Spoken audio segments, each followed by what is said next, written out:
Bueno, el autor viene a decirnos con mucha firmeza y gran convencimiento lo mismo que nos decía en el siglo XVIII el barón de Holbach, ¿no? Un filósofo francés de origen alemán. Si nos remontamos al comienzo, entonces hallaremos que la ignorancia y el temor crearon a los dioses. La fantasía, el entusiasmo o el engaño los adornaron o desfiguraron. La debilidad les rinde culto, la credulidad los conserva, la costumbre los respeta y la tiranía los apoya para que la ceguera de los hombres sirva a sus propios intereses.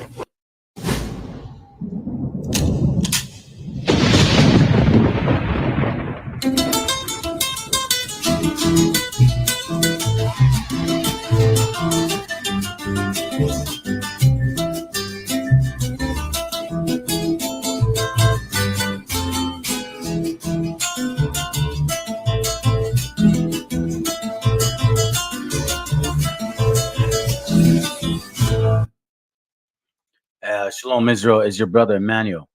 All praises to the Most High that He put it upon my spirit to get this class going. Lord willing, all you brothers and sisters are doing well. You know, the few of you that do listen, I appreciate that very much. It's an interesting class today. Okay, I've been trying to get this class recorded, and I kid you not, the audio is erased. I kid you not, only in the videos that I'm using. It's just weird, man. Anyhow. But I'm going to continue, man, because we got to keep fighting. You know what I mean? No matter what, principalities or powers, doesn't matter.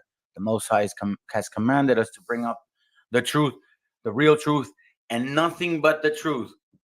Okay? There's a purpose behind that statement.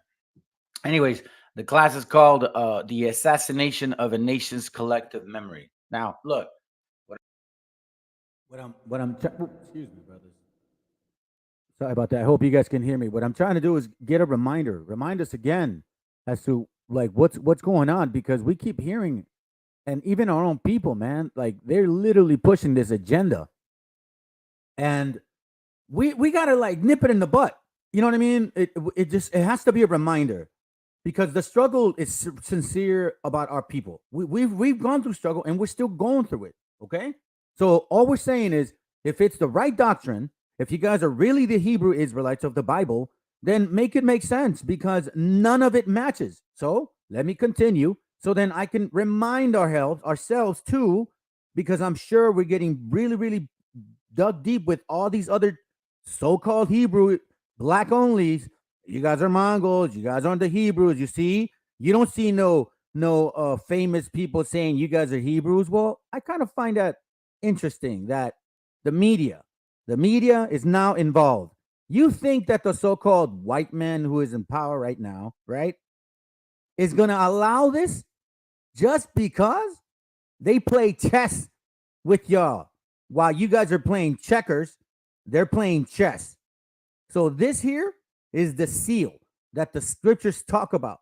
The biggest lie that anybody could have concocted, where you create a slave trade that didn't happen the way that we've been told for hundreds of years. Not hundreds, for about maybe the last 130 years. All right, let's continue. What I'm going to do is this, man. I'm going to compare apples to apples. We have people saying that we are who, well, they're telling us that we are them. They're not saying that they are us. They're not saying that we are one people. They're saying that we are them, that we used to look and be like them. Okay, so, and that we have the same struggles that they have had since 1492. So if that's the case, you may be able to suggest that to other people that don't know their history, but we're going to find out today if that is actually true. Okay, if our curses compared to their curses, so-called, okay, and has it been happening since 1492? Because that's the question. All the way from 1492, 1500, 1600, 1700, 1800, 1900, and then as of today, okay? Reflect on all of those things as we go through the class, and you guys compare apples to apples. Are we the same people? Have we been suffering as long as you guys supposedly have, or have you suffered as much as we have? That's the question today. So without further delay, let me go ahead and shut up and start the class, all right? So First things first. Here's is interesting. This is from a dictionary app that I have. It's a Webster's dictionary from 1828. Okay. So obviously, words definitions change as society or whoever is in power changes. So listen to this: swarthy, being of a dark hue or dark complexion, tawny in warm climate. The complexion of men is universally swarthy or black.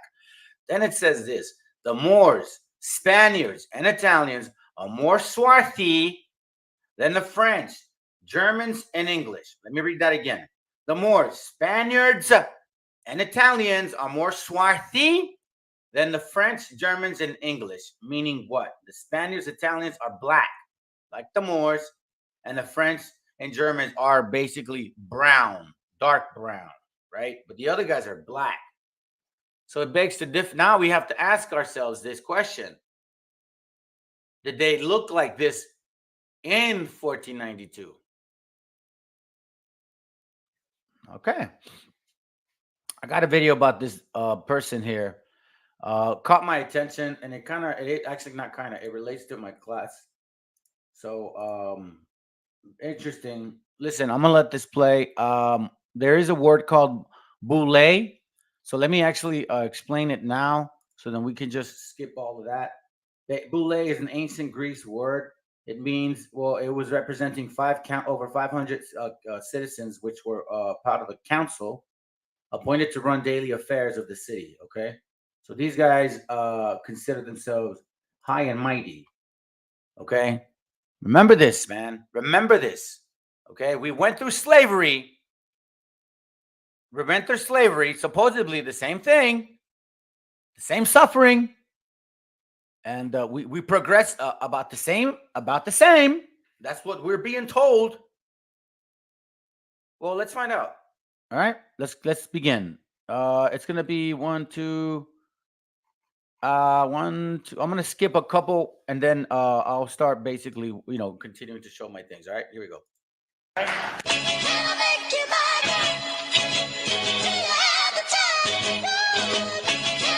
Oh, almost forgot. My bad, man. My bad. Oh, almost forgot. All right, Bible Chronicles. Okay, disclaimer. Content copyright. Disclaimer. This content does not belong. Excuse me. Let me move that up. No. It's not what I want. Stupid computer. Hold on a second, guys. This is acting funny. If it ain't one thing, it's another.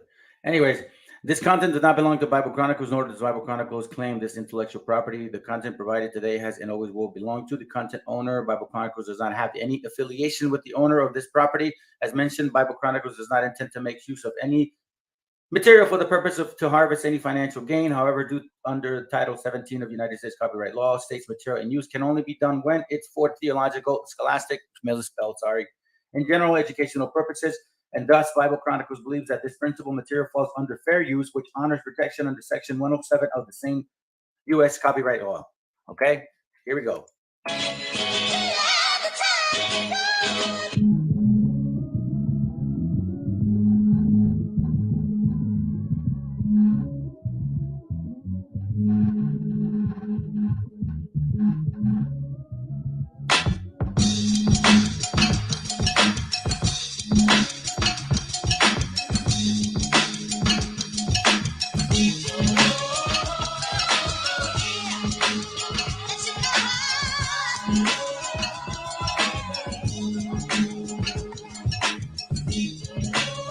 Hey, guys, pay attention to how light-skinned some of these men are, and they're considered black, right? They fall under that category. When we see them today, they are looking white, man, and they're considered black. So every single person you see in these pictures, they're considered black.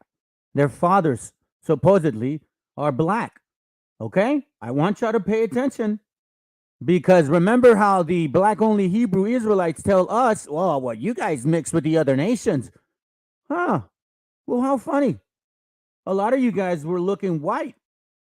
So I beg to one question. Do a lot of black people are white and a lot of white people are black? It gets deep.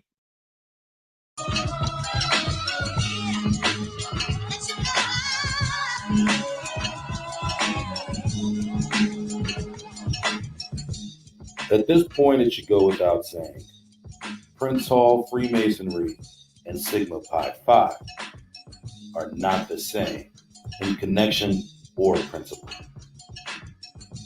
Firstly, Boule members are almost always college educated, a prerequisite not required to be a member of Prince Hall. These educated Boule members are most likely graduates or postgraduates who are recognized as men who have outclassed their peers as professionals within a certain branch of expertise. Look at the men on the bottom. See the men on the bottom?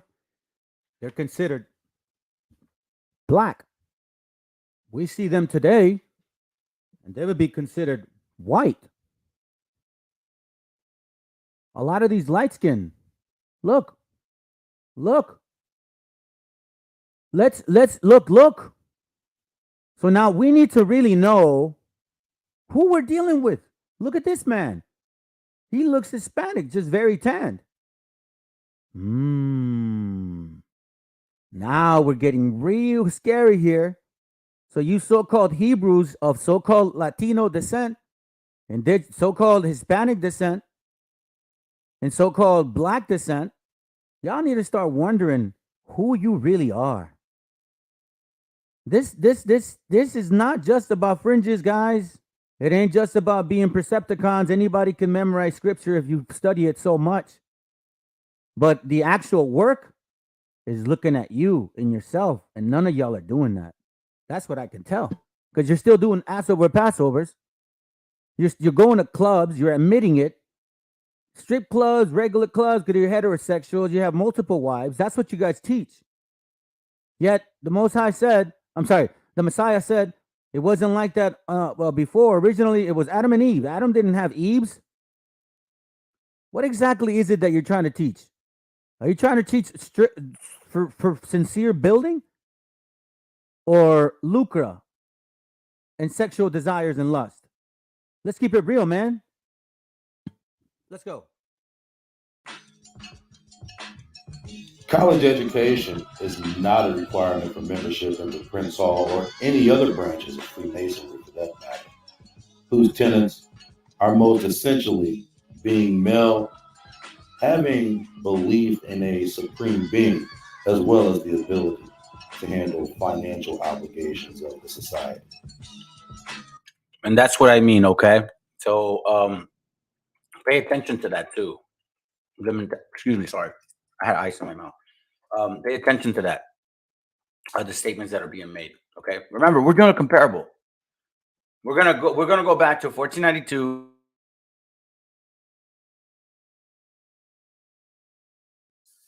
But because I want to get through this class. So, anyways, here we go.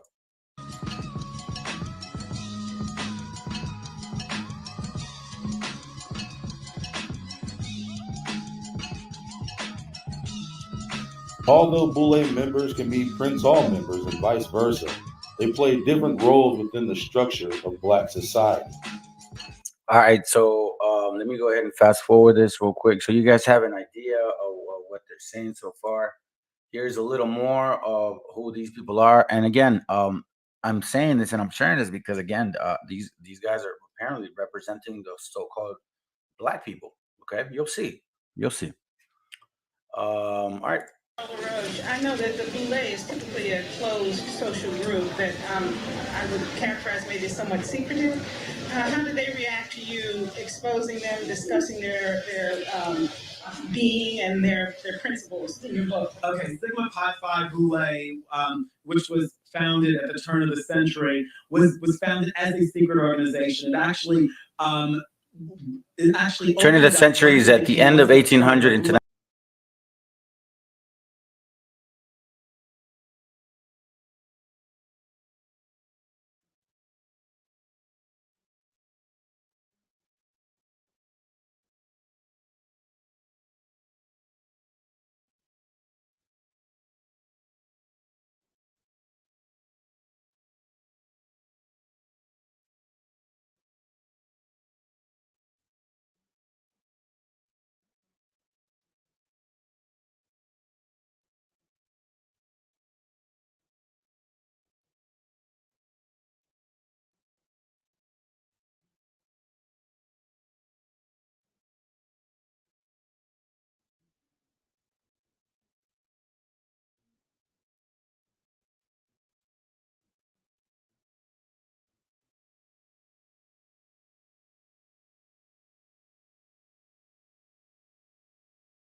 almost all of them, if not maybe this guy and that guy, look white.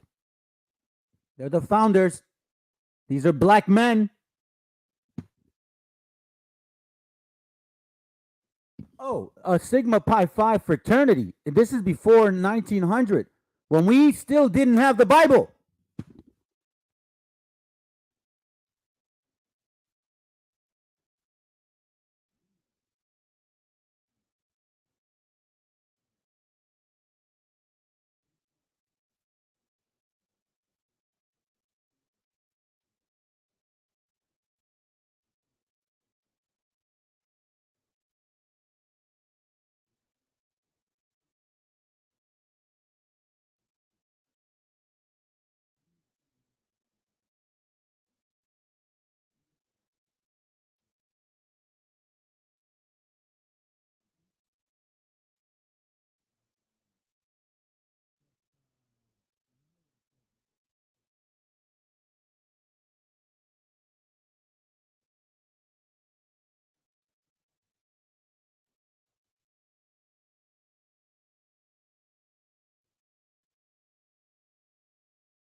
And then look at these women. Why is that erased?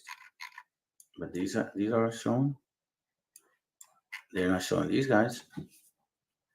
Anyways, watch what he says. This is what caught my attention. Obviously this guy knows. Hold on. I don't know what. Well, my bad. My apologies, guys. I don't know why I did that.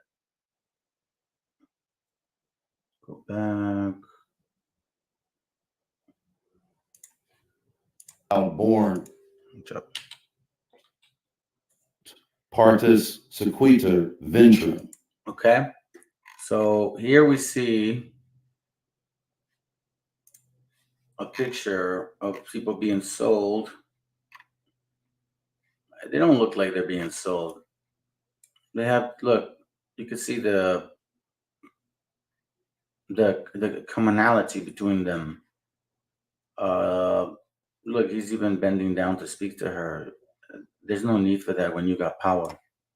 You don't have to bend down. You talk down to them. But this woman is being sold, and she looks like who? Yeah, our hermanas, our mothers. Yep. And who's this guy right here? Don't miss. He's black, right? And he's selling her.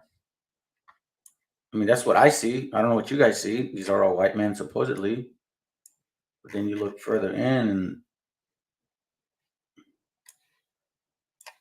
and they're not bright white, you know? Look at her skin and look at their skin. That has to trigger you guys with the thought, man. Why is her skin almost the same as theirs? And then look at these women. Why is that erased? But these are shown. They're not showing these guys. Anyways, watch what he says. That which is brought forth follows the womb, meaning the legal status of a child born of an enslaved Indian woman will always remain enslaved.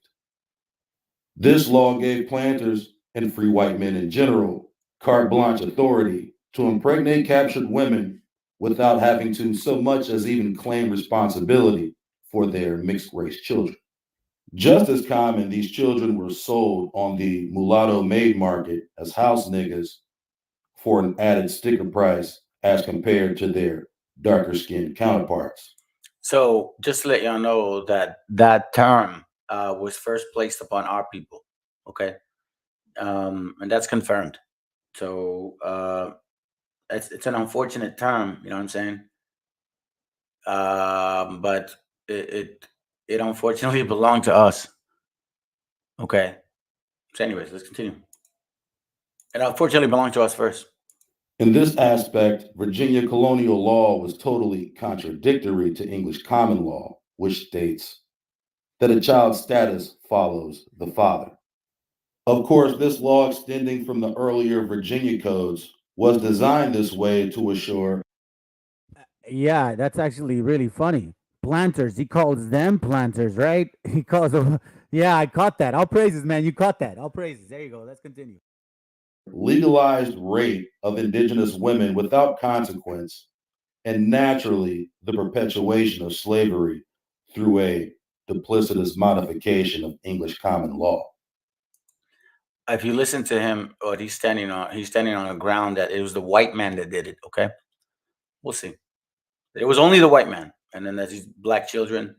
They were not our people, but then he mentions that the only people that were being sold as slaves, in a sense, where you can actually rape them, and then through the slave owner's children, it's not hers necessarily. If you believe in the Bible, then they go into slavery.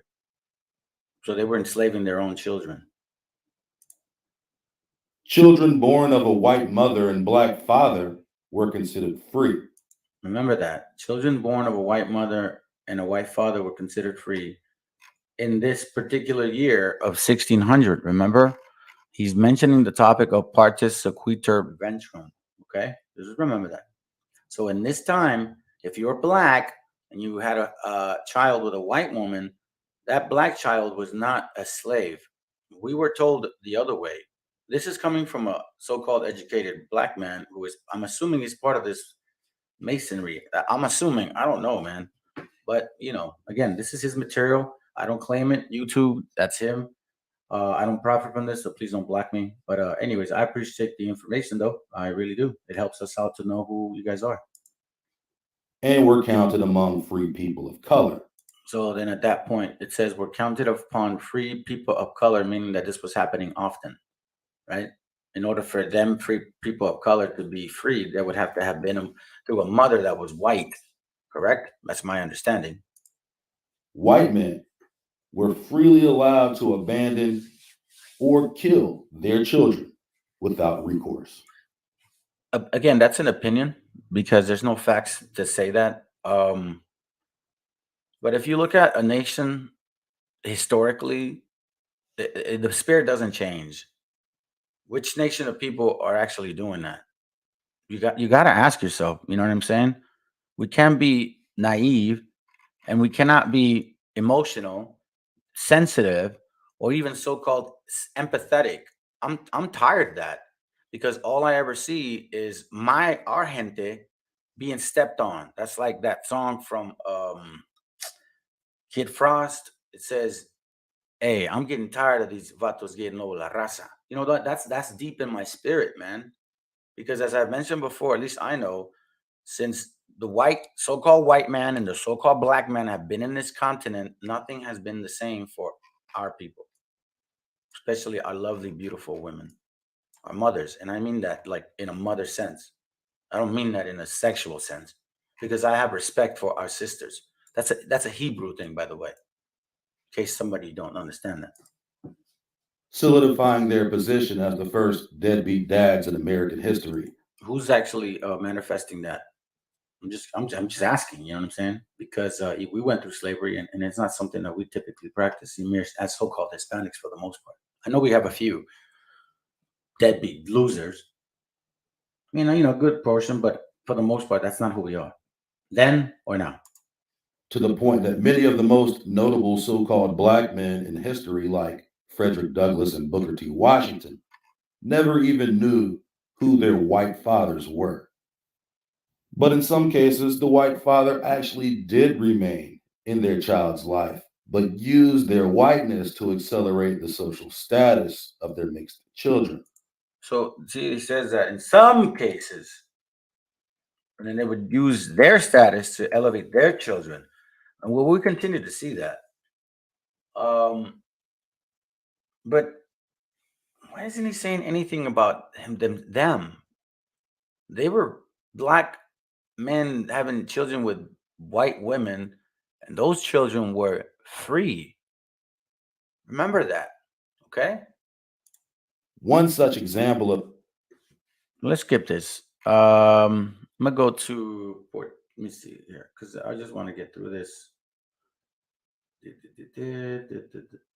Oh, here it goes right here. Give me a second. I think it's right here. and Prince All-Free Mason made it in instance, all of us Negroes were the privileged children of white slave masters. So they say, okay? All of a sudden turned champion for black rights. The air of insincerity permeated this bunch. With all this being said, there were some who made it into politics without completely alienating themselves from the average person, seen as privileged or elite. They weren't seen as privileged or elite. Mother Bethel AME Church, founded on ground purchased by Richard Allen in 1791. This congregation is the mother church of the African Methodist Episcopal denomination. The present structure, erected in 1889, replaced three earlier churches on this. Okay, you guys read that. It's telling you something. For most so-called Negroes, an elite education or even a college education was out of the question, unless you could pass for white. And this complexional complication coupled with education represented the foundational differences between Prince Hall Mason and Boulay during the early 20th century. The Prince Hall faction, along with their Baptist and Methodist leadership within the church, recruited more of the common man into their ranks. This is a very old picture. Okay, look at how they dressed. That has to be in the 1600s, 1700s. Few and far between men who ascended into politics were more the exception than. Yeah, he should. And you know, it's very interesting how he references so-called black folks but doesn't say it in that sense. He uses words like planters. Yeah, this is why I said Prince Hall. Yeah, for sure. These guys are, man. When I heard this guy talk and I knew, I did a research on them, I knew that he's onto something, and they're revealing some things at the same time, tricking our people, making it seem as if, yeah, you guys struggled and suffered. No, man. After the Civil War is when all the problems began for the so-called black man. That's why when you see a lot of anti-slavery movies, it's always after the Civil War. Only a few you see that it's related to some kind of like Amistad, but those guys were supposedly African. But then you see the movie, there's black men that are free. So you got to wonder again, guys, this isn't hate. This is real grown men and women talk. The things that were going through our minds that we question. If you guys are our gente, not a problem. Prove it. And so far, y'all are doing pretty well for yourselves while we are not. And you'll see as the class goes on, again, we're comparing manzanas a manzanas, apples to apples. Are we the same people? Because if we are, then all praises to the Most High. Let's go and fight for the struggle. But if we're not, then we need to know who our enemies truly are. That's all I'm saying, guys. I think that's a fair statement and a fair question. Grown men have grown questions. We're not children. Rule. During these times, barbering was a trade that provided opportunities for black men to facilitate respectable positions within their communities. In some cases, developing clienteles with wealthy men, which led to other work for family and friends. Let's skip this real quick. Let me get to this point.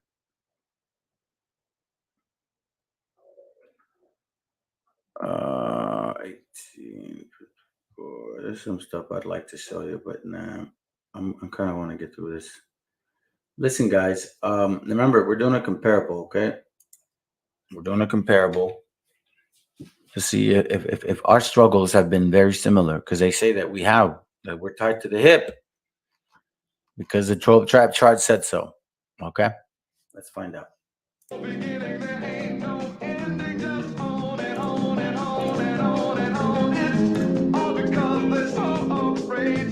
Pay attention to these pictures. They're trying to tell us something. Until I hear a riding on his saxophone. Or could you call on Lady Jane? Could you call on John Coltrane? Now, cause they'll wash your troubles away. Remember this picture. Look at the fur. That's buffalo fur. These guys are they were buffalo soldiers between 1870 and 1876. And that's around the time where the Buffalo Massacre happened. Those are facts. I'm not saying anything. I'm just comparing the timeline.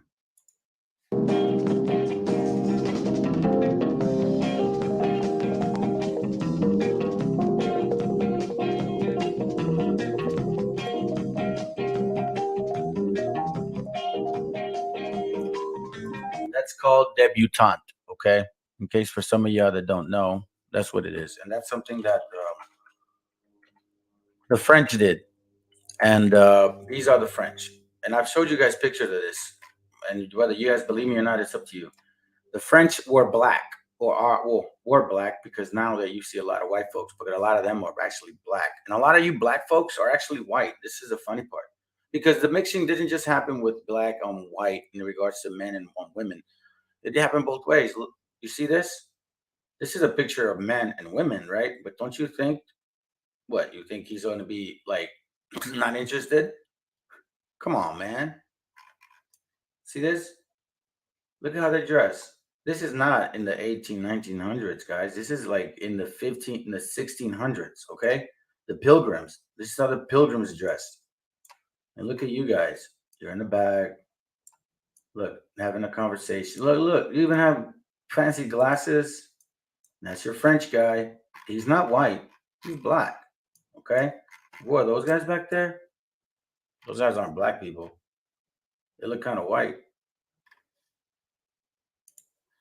That's what debutante, and basically it's just like elitists or people that introduce themselves like, okay, this is so and so, he's so and so and so and so. It's kind of like what they do in the IOIC camps. That, you know what? That's actually, I didn't think of that. You guys do the exact same thing, debutante concept, and that's not in the Bible. Where does the Bible say that you're supposed to do that? Present themselves as like steak and meat. That is technically debutante concept. And then you tell the so-called Hispanics not to burst a piñata on just because they want to celebrate it, because it's a heathen custom, and you guys are doing a heathen custom too. If you're not them, Hey, I forgot. And I was gonna do a class on this too. What about quinceañeras? Quinceañeras is basically the same thing.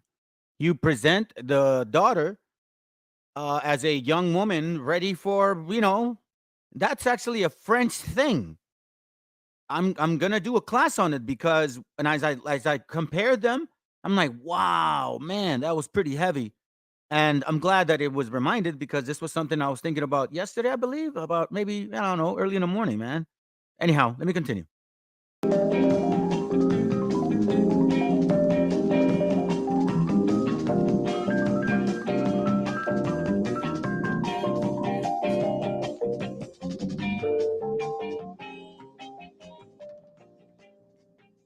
As mentioned earlier, the forced migration of slaves in the Upper South is a tale untold.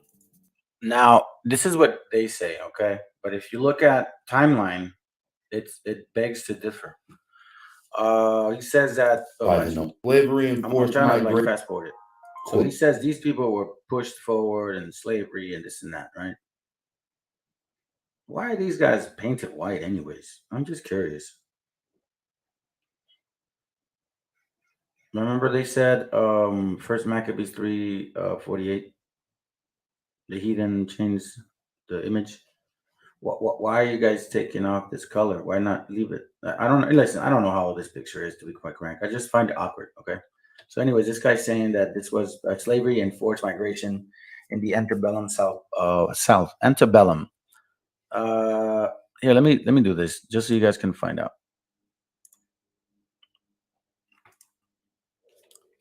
Antebellum period. So antebellum basically means, like it says, before the war. Okay, refers to the years of the war, development, blah blah blah blah. There was a lot of this going on, supposedly with blacks, right, being enslaved, but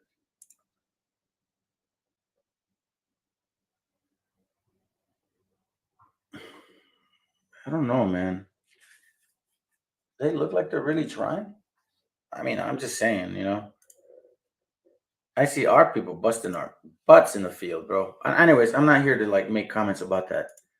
I wasn't really necessarily trying to show you guys this picture, but antebellum period is, it's just like a history of the South period before the war, supposedly.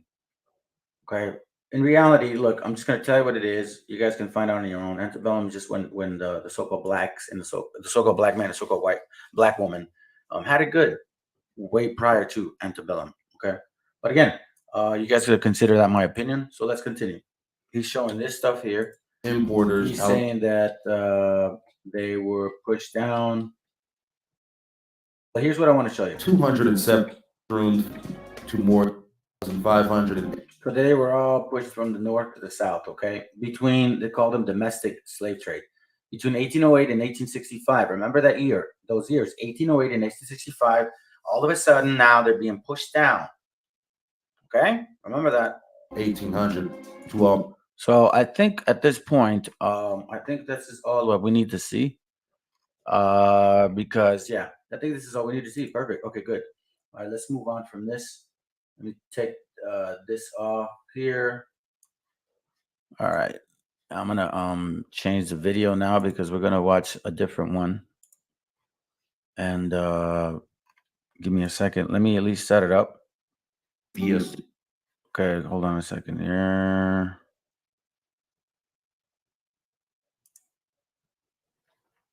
Give me a second, guys.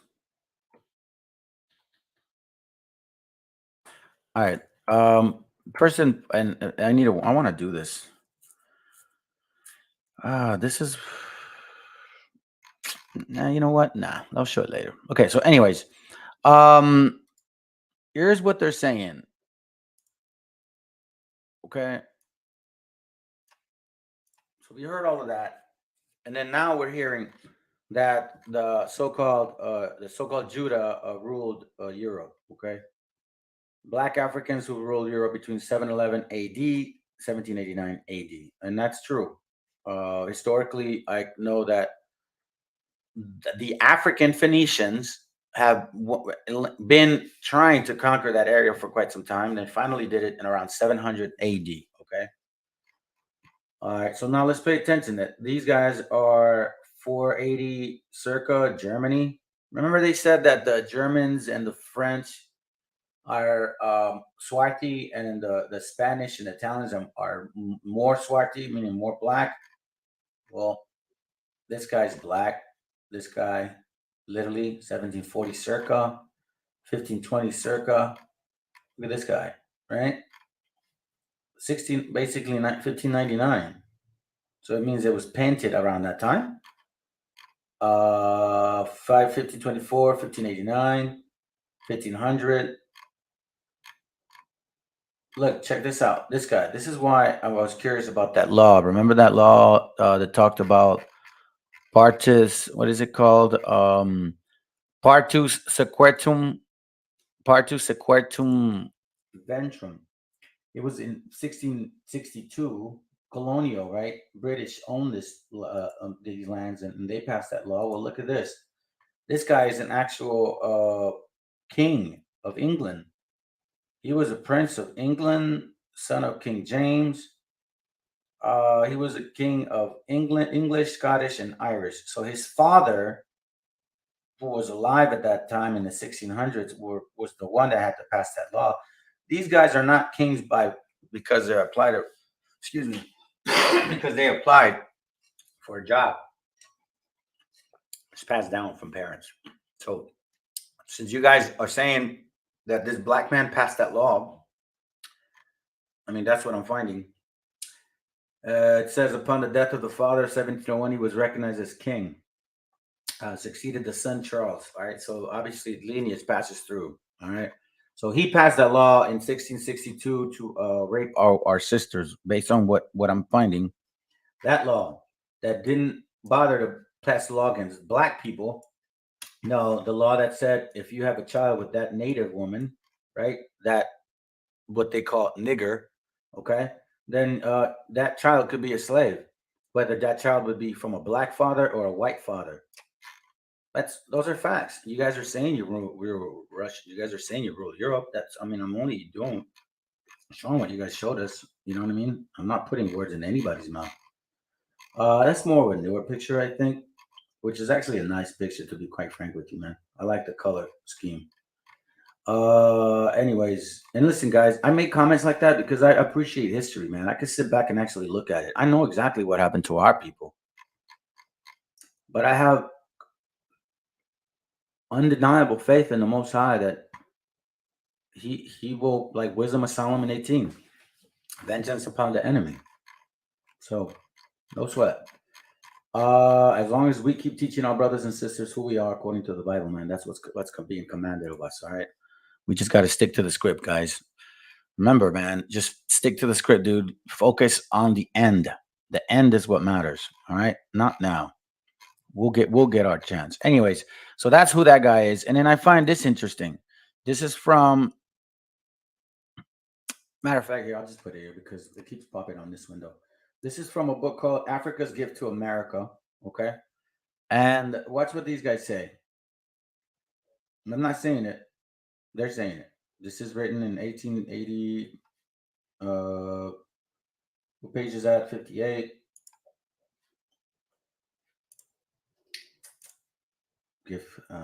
Africa's Gift to America. All right, page 58. Let me go to that now. It's an interesting book. It's a really interesting book, to be quite frank with you. A lot of history, and then a lot of it is actually I say this in connection with what I have.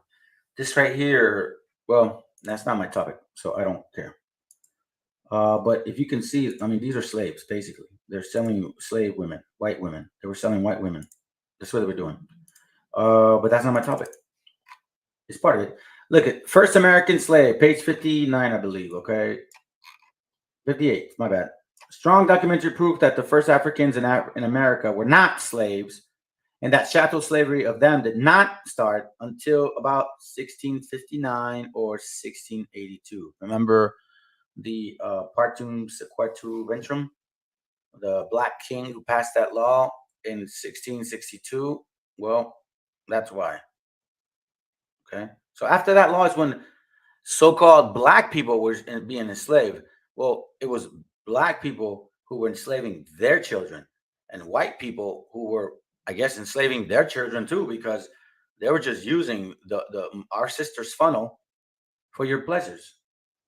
Russell, in this chapter, Origin of the Free Negro Class, calls a brief that the first Negroes were slaves, a popular error maintained and supported by a large number of writers. The evidence clearly points to the customary indentured for Virginia. Archive shows that throughout that indentured, it's very true. Watch this. Throughout the that's right.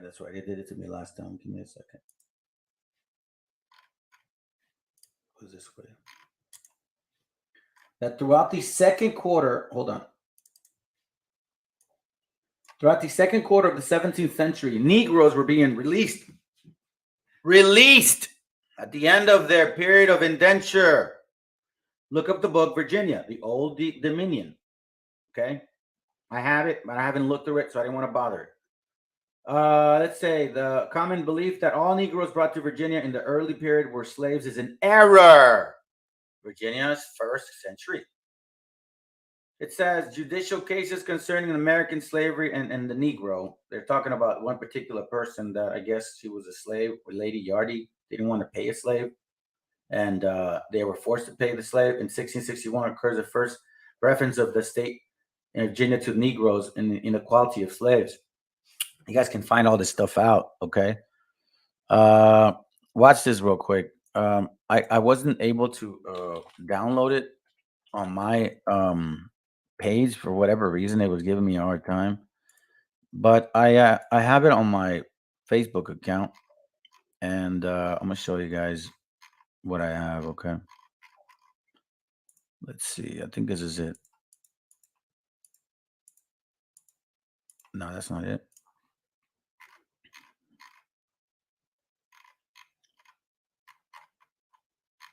Oh, I think it is. My bad. This is from a book called This is from a book called "Let the Blood That the Blood Stay Pure." Page 67. The year 1619 has been earmarked as the earliest date of arrival for Negroes to the English colony.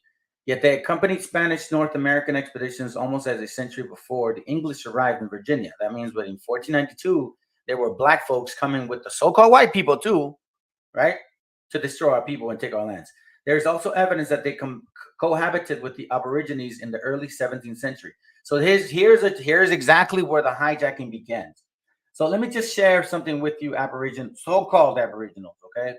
What this guy's actually saying is that you African people came here first when they came here, okay? Both of y'all, basically. It took both of you guys to take us down, okay? And then after that happened, a lot of you Africans stayed here. And you were mixing with our sisters, which then became the concept of Aborigines. Exactly that, all right? So, but anyways, you're not going to believe me, so it doesn't matter. Let me continue. In 1603, 7 Negroes escaped St. Augustine, with some maintaining their freedom and marrying Indian women. Franciscans found Negroes. Now, these Franciscans, what? They weren't white, because watch what he says. Franciscans found Negroes, meaning the Africans, and Indians, our sisters, or maybe some of our men, cohabiting together in Florida, and repeatedly admonished the Aborigines that it was an unclean thing to keep Negro mistresses, meaning what? That the Africans shouldn't be mixing with the natives because it was unclean. They looked at us like pigs, like swine. That's exactly what the statement is. I don't know what other interpretation you want me to give you.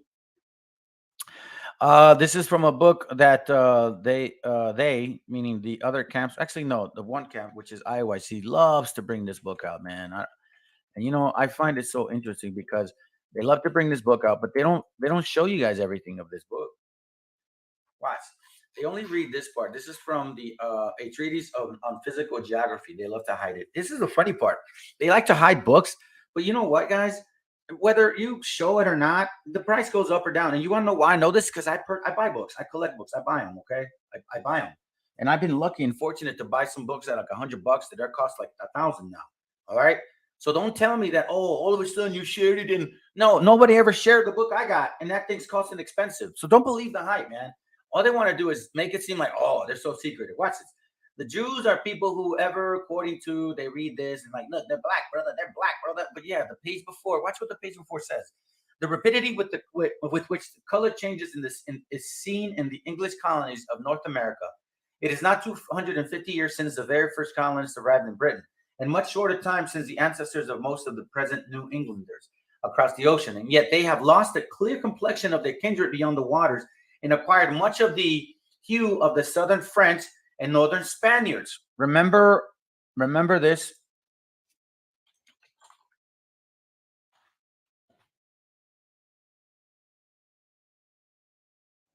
Remember that? The more Spaniards, Italians are more swarthy than the French. Here it's saying that they acquired much of the hue of the southern French and northern Spaniards, meaning dark, or brown. So that if an assemblage of each nation were placed side by side, there could be no difficulty whatever is distinguishing them by their complexion. Now watch this. With respect to the intermixture with the Indians, we know as a matter of fact that it never took place. Why? Because those children were considered slaves. The Aborigines of America are another instance. I explained that already. Why? Because they were Africans. They never wanted to mix with our people, and if they did, they sure as hell did not have any respect. I'm just reading to you guys what I'm finding. Now, if I make statements, I have the right to make the statement because obviously I study this, so I have a little more knowledge to sit back on what I mean.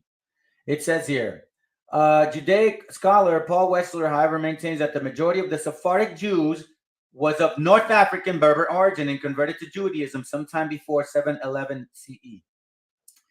I don't know about that. Anyways, for normal, they actually, explained as a form of North African Gothic. That was you guys. That's why when you see Gothic and it's black, that's the whole point. That's the whole point. You guys need to know your history, man. Why you guys have a Latino telling y'all, or so-called Latino, telling you guys your history? I mean, quite frankly, look, man. It's I don't know.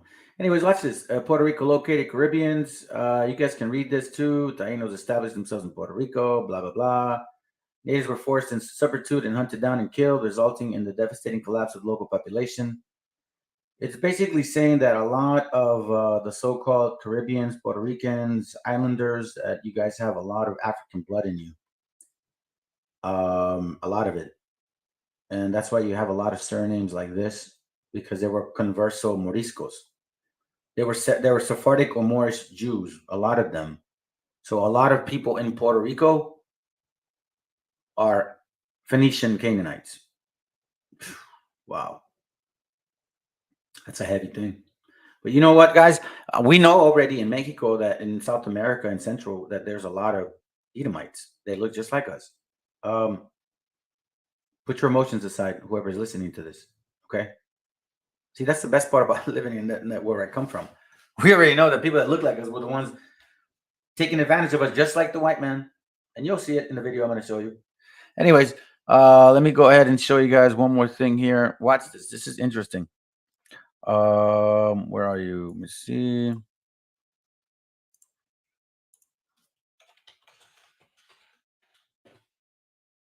Show you guys this.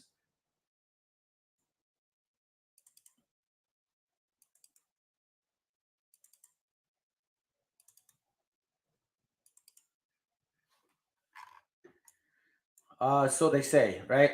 And like the other material that we found, that the slave trade or none of that was really happening. Because look, in 1630, almost 80,000 people left England.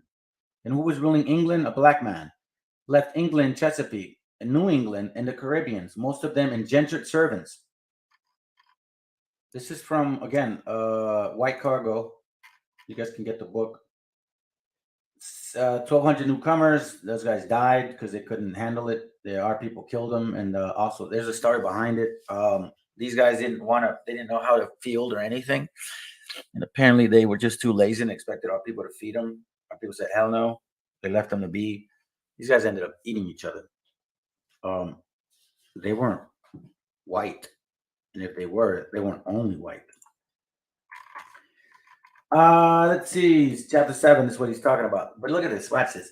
There were several people: new plantations, indentured servitude, British colonialism.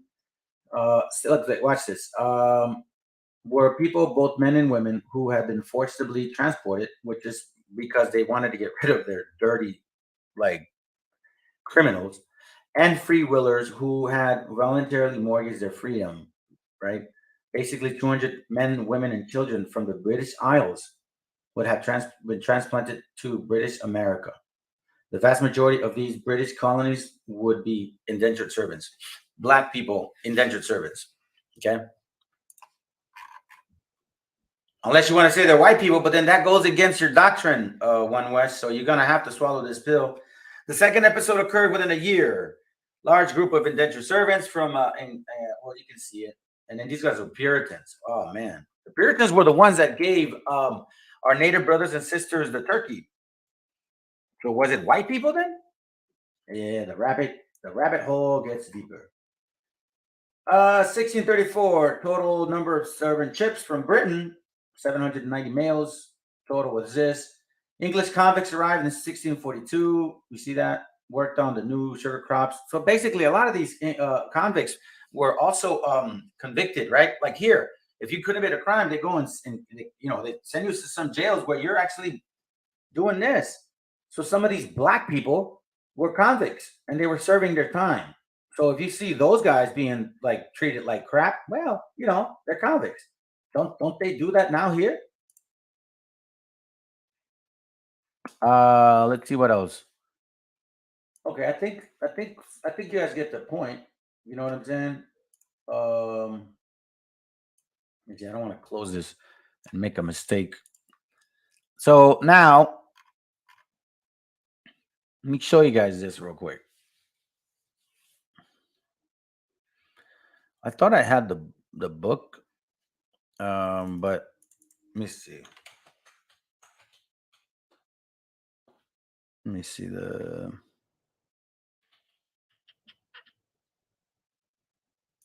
I think this is it. So in this book, watch what it's called.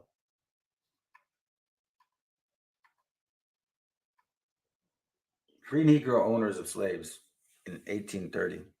Okay. So it's showing you guys that black people did have slaves, and it was recorded even up to 1830. From 1650 to 1850 is when there was a lot of slavery going on. And as you know, that from what we see, the partus equitum was more applicable towards our sisters. And the black people were mostly indentured servants because their family members were the ones helping them out. There's something called Right Start, I think, Head Right, something like that. You have let's say you have you want to purchase land, and I have a family member, and I'm here, and you're over there in Europe. I would then say he wants to come here as an indentured servant. So what I'm going to do is I'm going to use that bill as a consideration. That's a word that they use in Black's Law. I'm going to use that bill as a consideration to purchase this land. He is like, in a sense, his down payment, because that indentured servant is going to work that land or help him work that land, right? And he gets an acre. So for every indentured servant, you get like an acreage. It's a head right program, something like that. Anyways, you see this here? All these names are not white people. And by the way, these last names that so-called white people said, so-called black people said that they went through slavery, that's a lie. They already had these last names. And this is facts. Look, all these guys, the slaves, they're not black. And if they are, it's their children. I know that's the sad part. A lot of them are our people, but a lot of them are their children. You know what I'm saying? Because if they trap our people, they enslave them. If they trap our women, they enslave them and force upon them. And through them, they basically have children. And they look at our children or their children as litter. Now, you so-called well, you Indian people, you black folks, you're Phoenician blacks that think that you're natives and all that crap. And like, oh yeah, look at me, I got feathers. Well, listen, dummies. No Latino and no native will ever turn their back on their child, even if it was from another nation. That is something that I know for a fact we don't do. Any Hispanic or Latino will attest to that. I have a daughter. She's 19. It would hurt me so much to even think that I would do that. Don't you think that would be a test in my faith? Of course it would. But that's not something that we do. Okay? That's a fact. So if these sisters get raped by you and they take this child, black child, with them, they teach them their ways because your ways didn't work. And so that's why you guys have feathers and you have customs and you look black. Know your history. Why does a Hispanic have to tell you guys? I thought you guys make fun of Northern Kingdom all the time. Hey, Northern Kingdom, you guys better Judah's getting tired of helping you guys out. Okay, well, listen, I'm not getting tired of it, by the way. I'll never get tired. I'm just going to show you the truth. Negroes, meaning black people, right, own slaves too. Blacks own slaves too. Blacks and whites own slaves too. Not just white people. Look, y'all own slaves all over. So what I wonder is, why does this guy say this? It's that the blacks who were colonized and enslaved are indeed the 12 tribes of Israel, according to the biblical text. There's the 12 tribes enslaved are and enslaved are indeed blacks who were colonized, blacks who were colonized, blacks who were colonized and enslaved are indeed the 12 tribes of Israel, according to the biblical text. There's no biblical text that can prove the Jews in the Bible were Caucasians or are Caucasian. And no, at least where we stand, we don't believe that either. There's no biblical text that says or proves Jesus Christ is a Caucasian or white man. Mm-hmm. All the biblical texts prove that Christ is black, Moses was black, the Apostle Paul was black, and the 12 tribes of Israel are black, and the 12 tribes of Israel are black, and the 12 tribes of Israel are black, and the 12 tribes of Israel are black. So he says that the people that were enslaved were the 12 tribes of Israel, and they says that they are black. Okay, that's what he says. All right, we're gonna look at this real quick. This is from let's see if I have it here. Give me a second, guys. I'm trying to find history.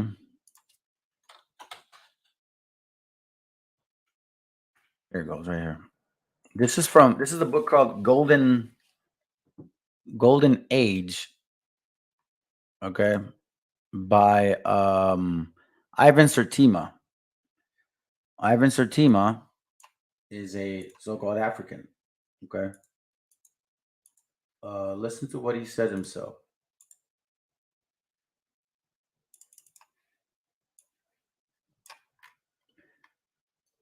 It says here, for all Negroes are black Moors, page 331, I believe. For all Negroes are black Moors, for all the Negroes or black Moors are descendants of Cush, the son of Ham, who was the son of Noah. But whatever difference there is between the Negroes and the Tawny Moors, it is a fact that they are all of the same ancestry. This Leo Africanus is a black man. Okay, so there's two things I want to mention. First of all, he was actually born in Grenada. Okay, so he was there when he makes this comment.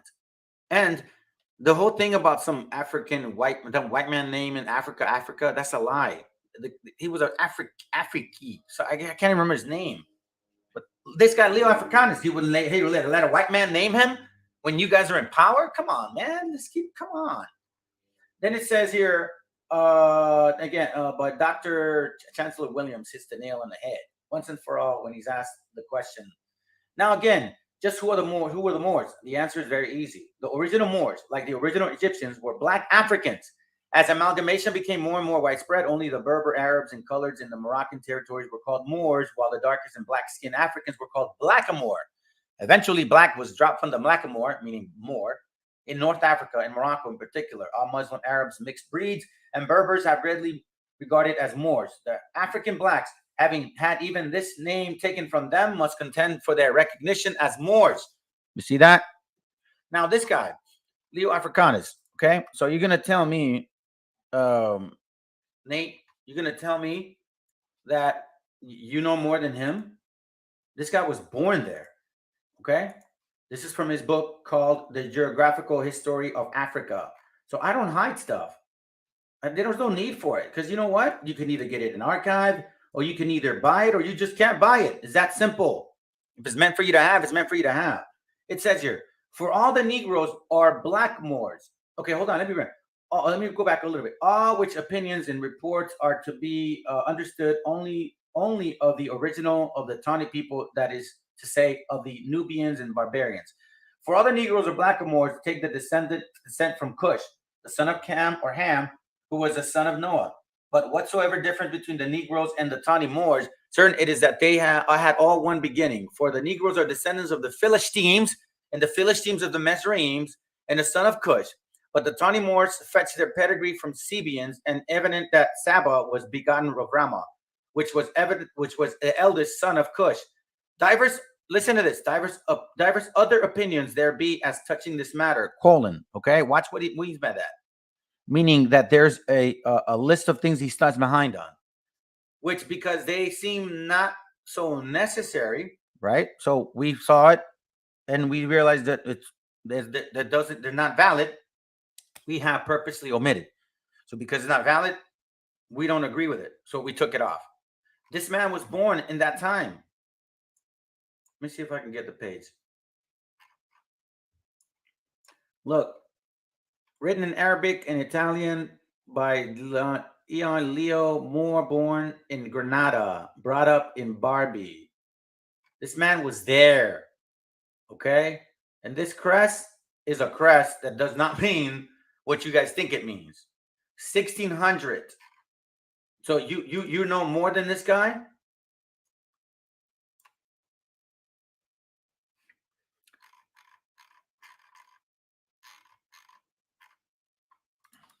Watch this here real quick.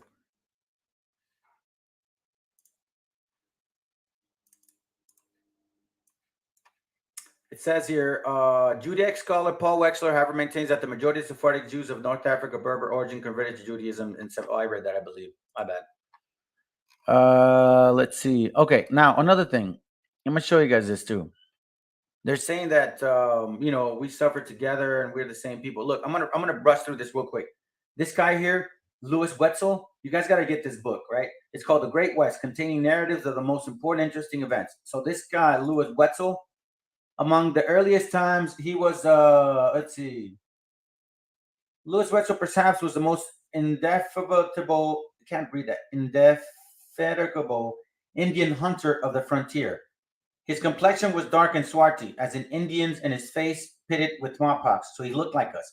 His hair, of which he was very careful, reached and combed out to the calves of his legs. See, that's why you guys put those damn feathers on and act like you're our people, because you were already mixing way before.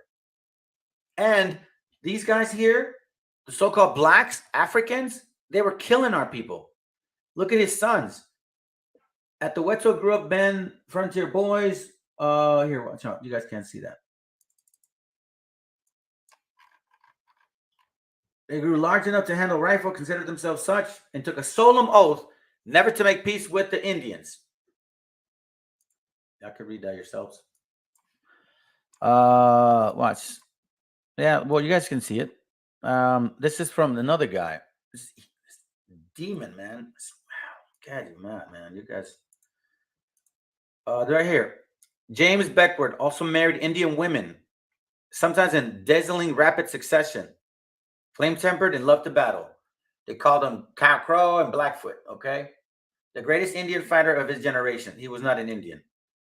He was a black trapper, he was a black trapper or a trapper as a black man, black slave with Native American heritage. And his wife, this is funny. Beckwourth was born in 1788 to a black slave with Native American lineage and her white master.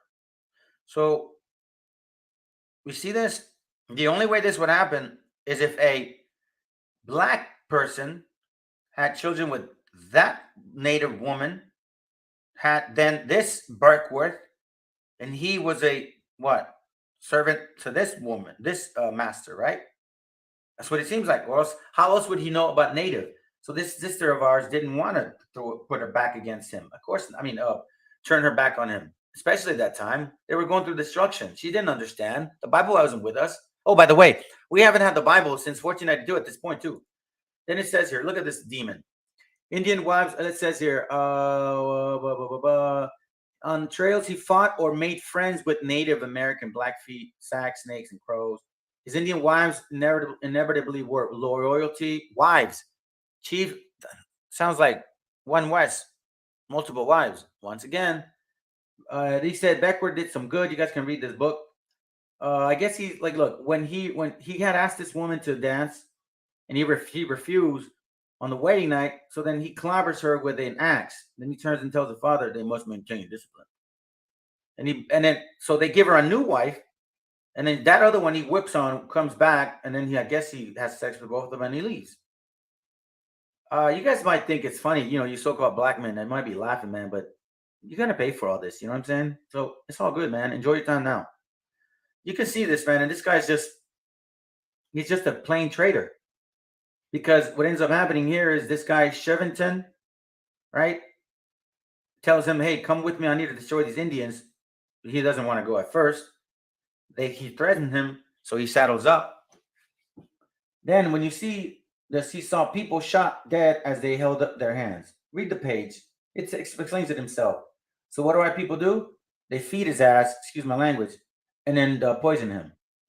That's what he deserves. And you guys probably don't know what that means, but that's basically you can even see it in the with the narcos, man. You don't do that. You're a traitor. I mean, come on, bro. Seriously. And this guy's glorified. Look, in the Mississippi, glorified for killing our people. And then remember about the Buffalo Soldiers?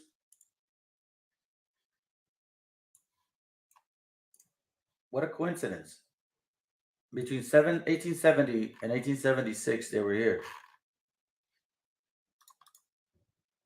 And then the slaughter of the buffalo is around that time. Yeah, they show pictures of this white kid. Look at that.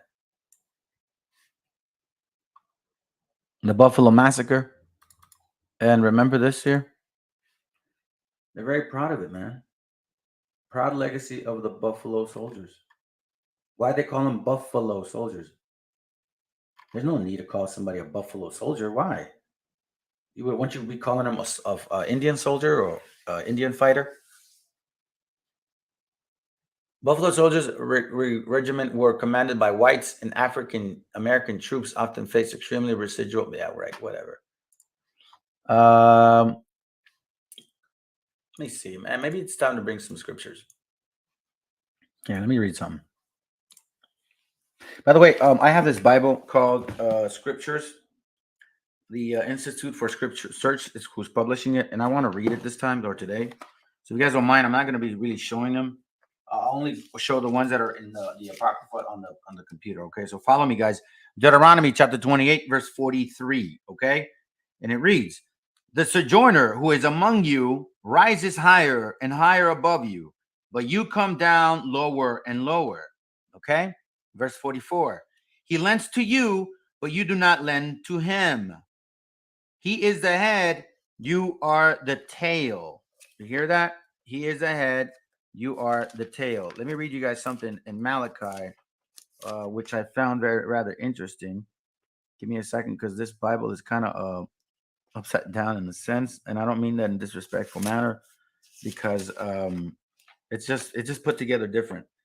So it says again, he is the head and you are the tail. Malachi 2:3, and it reads, "Therefore, thus say Yahweh, see, against this clan I am planning evil, from which you do not remove your necks nor walk proudly, for this is a time of evil." Okay, this is the time of evil. All right, remember that, guys. So now let's go to Hosea chapter 9 and verse 13 and 14, and it reads, "I have seen Ephraim like Tyre, planted in a pleasant place, but Ephraim shall bring out his children to the killer." Listen, verse 14. "Give them, O Yahweh, give what? Give them a miscarrying womb and dry breasts." Verse 15. "All their evil is in Gilgal, for there I have hated them because of the evil of their deeds. I drive them from my house. No more do I love them, for all their rulers are rebels. Ephraim has been stricken. Their root has dried up. They yield no fruit. Even if they bear children, I shall put to death the precious ones of their womb." Okay. So this happened to obviously our children and as well as their children. All right. Let me show you guys this real quick. I think I have that. I think I have it. And actually, you know what? I don't. I wasn't able to load it up. Let me see if I could read it from here real quick. Give me a second, guys. This is from that blood. That the blood stay pure. Okay, page 70. It reads, "Many American Indians imported to or exported from the colonies were listed as Negroes." Let me read it again. "Many American Indians imported to or exported from colonies were listed as Negroes. Approximately 69 Indians were included among a list of Negroes brought to Virginia from North Carolina from 1710 to 1718. Okay, then it says, "The number of the studies have shown that many slaves of probable or stated American Indian ancestry imported into this colony from Campeche, Jamaica, Honduras, the Carolinas, and Virginia were listed as Negroes. People of Indian or part Indian ancestry were listed as Negroes well into the colonial and antebellum period. As 1786 runaway slaves advertisement for an East Indian Negro man called Jean, a slave born, demonstrates the broad use term Negro in Virginia. The Negro was not synonymous with African." Okay, that's why you have this term. And you silly Negro doves. Yes, I'm calling you that. You African silly Negro doves. And a matter of fact, all of you guys, because quite frankly, you're missing the point. You're completely missing the point. Look what this means. Look what I'm going to show y'all something. Watch.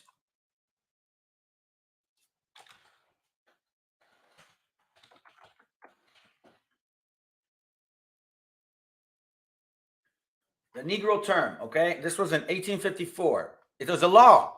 It says the word black may include all Negroes, but the term Negro does not include all black persons. Why is that? Remember, it says that a white woman can have a child with a black man and he won't be a slave, right? Well, just same goes for the white man. If he has a child with a black woman of African descent or Phoenician descent, that child won't be a slave. Only if that child was of a native, or if you slept with a. Actually, that's an interesting point. If you were a father Indian and you were, I don't think y'all were really mixing with black women. I don't think y'all would let it. And if they did, it was basically by chance. Not a lot of stories are heard about that. But then again, that's something that that would have to be explored. So now, again, all of these things are occurring, right? Why all of a sudden conclude all that? Well, for voting purposes, guys. Trust me, it's all about power. Think about their whole history, okay? In 1829, no man, I'm just gonna leave this over here because it keeps popping over here. Let me move this over out of the way. Let me close this. 1829, there were some riots. All right, some black folks were mad at white people, and I think it has to do with a lot of outvoting. They were moving into their areas, and white folks were getting tired of being outvoted. Man, y'all were outvoting them 5-1 at that time. Okay, and anyways, you guys were basically considering advocate for equality and civil rights. Okay, but at the same time, that same following year, you guys ordered the Indian Removal Act, 1830. And if you guys recall, between 1808 and 1865, what that guy said is they were migrating down from north to south, right? I wonder why.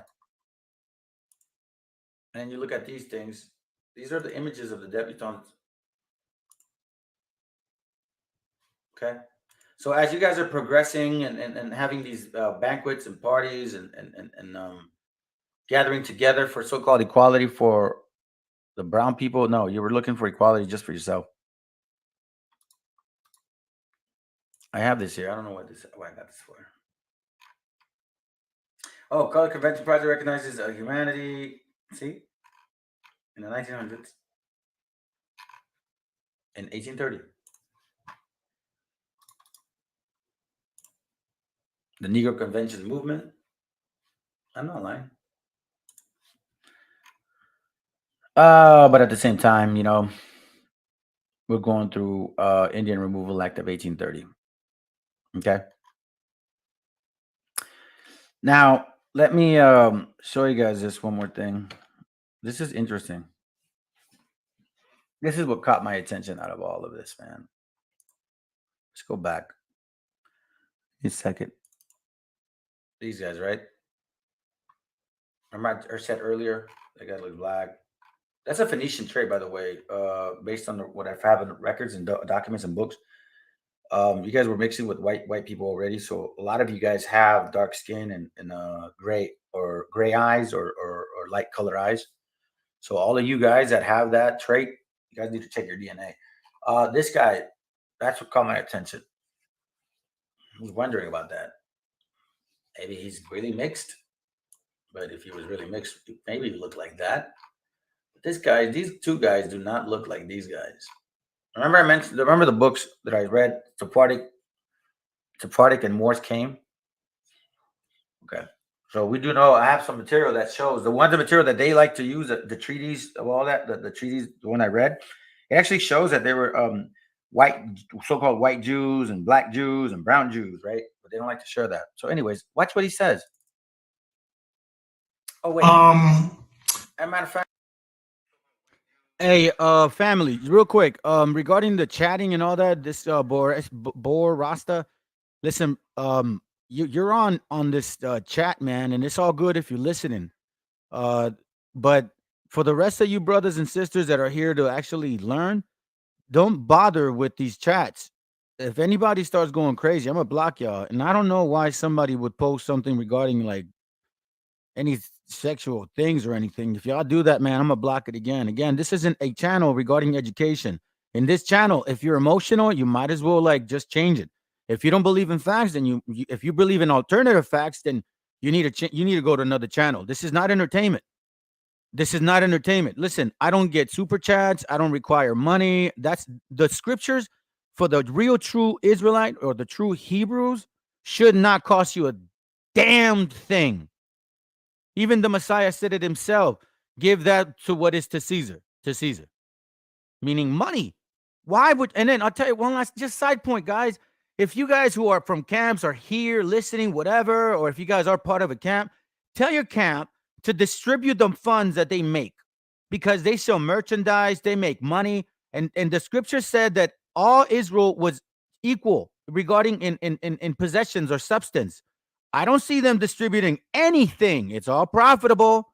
If you guys want to keep it real, let's keep it real. There's a way to take alms, and it right now is this institution, in this society, in this system. I don't know if it's a good idea to be giving men money because we've shown it's just clear they're not transparent and they don't follow it all to the T. You take it, you need to distribute. Oh, you Israelites that are part of these camps, you should definitely, okay? Tell them, listen, the scripture says that we should be distributing all the income that you receive evenly. I wonder why not. Anyways, let's continue, man. I'll shut up and just continue with the topic. All right, let this dude talk. All right, hold on. Let me do this. Let me do this. There's two things that I want to touch on. Okay. Let me go back to my page. Give me a second. Okay. Two things I want to touch on now that I have the topic. I don't want to go back and forth with it.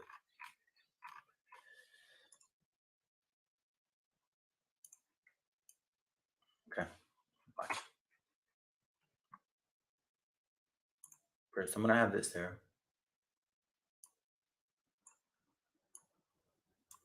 Okay. Now watch this. They forced us to convert to Christianity, this new form of Christianity, wherein they were God, they were Christ. Okay. I'm going to repeat it so we can see, okay? Okay. The angels were white, and that the Jews who had converted, the white man who had converted to being a Jew, they also had to, they were on top of us. This white man that we had used from the Caucasus Mountains to help us in our military, they also turned against us. That looks like the Immaculate Conception. Virgin Mary. Black Madonna with Christ in the middle. This is them. Look at the cross. That's not a white person. The whole Madonna, Virgin Mary. You know, it's funny because you guys always say, oh, the Virgen Maria, that's devil worship. But then you show Russian icons and you show these pictures. It's pretty stupid, to be quite frank with you. I don't know any other way to say it. Look, watch this, okay? They forced us to. And again, this is not my content. All right? YouTube is not my content. This is theirs. I'm only using it for educational purposes. Convert to Christianity, this new form of Christianity, wherein they were God, they were Christ. Okay? The angels were white, and that the Jews who had converted, the white man who had converted to being a Jew, they also had to, they were on top of us. So here's my point. All right? This is my point. Another one. Watch this real quick. Watch what he says, which really caught my attention. This white man that we had used from the Caucasus Mountains to help us in our military, they also turned against us. Never trust your enemies, brothers and sisters. We said these are our allies. And the very same allies turned against us. So again, this white man that we had used. See, that's what's weird because I look at this picture and he says that allies. When has Idumea been an ally like that to where you can trust him? And by the way, this statement doesn't sound historical. Its statement sounds like it's pretty recent. Used from the Caucasus Mountains. Remember the other brother, the other guy about the whole Mason concept? I'm not saying that any of these guys are. I'm just saying, ironically, they made comments, and if you pay attention, they expose themselves. Help us in our military. They also turned against us. Never trust your enemies, brothers and sisters. We said these are our allies, and the very same allies turned against us. So again, that's what really was weird to me, that he would say something like that. You know what I'm saying? Like that he would say something like that. You know, because based on the colors and all, I mean, the pictures, it basically speaks 1,000 words. You know what I'm saying? So I don't know. Let's go back to the Bible. All right, I'm gonna go to Psalms. Let's go to Psalms real quick. Psalms 49. Give me a second. We're gonna go back to this Bible. I'm gonna read all this one, and then I'll read the King James as well.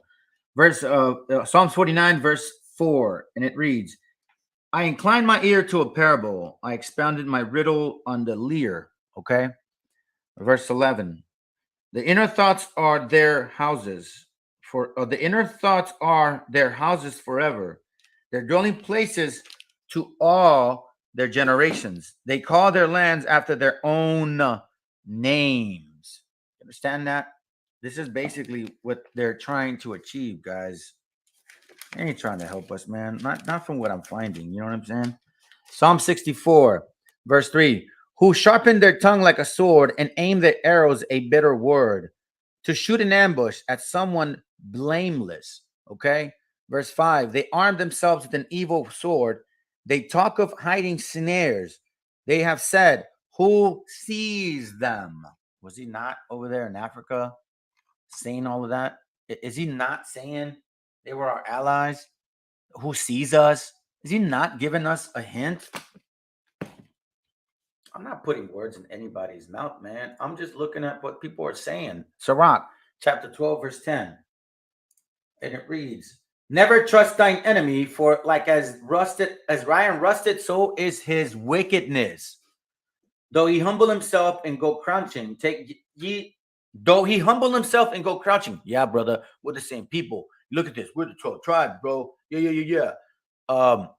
Take good heed and beware of him, and thou shalt be unto him as thou had wiped a looking glass, and thou shalt know that his rust had not been altogether wiped away. So that's just saying, be careful, be mindful, because if you realize who he is, you're gonna basically clean that window, that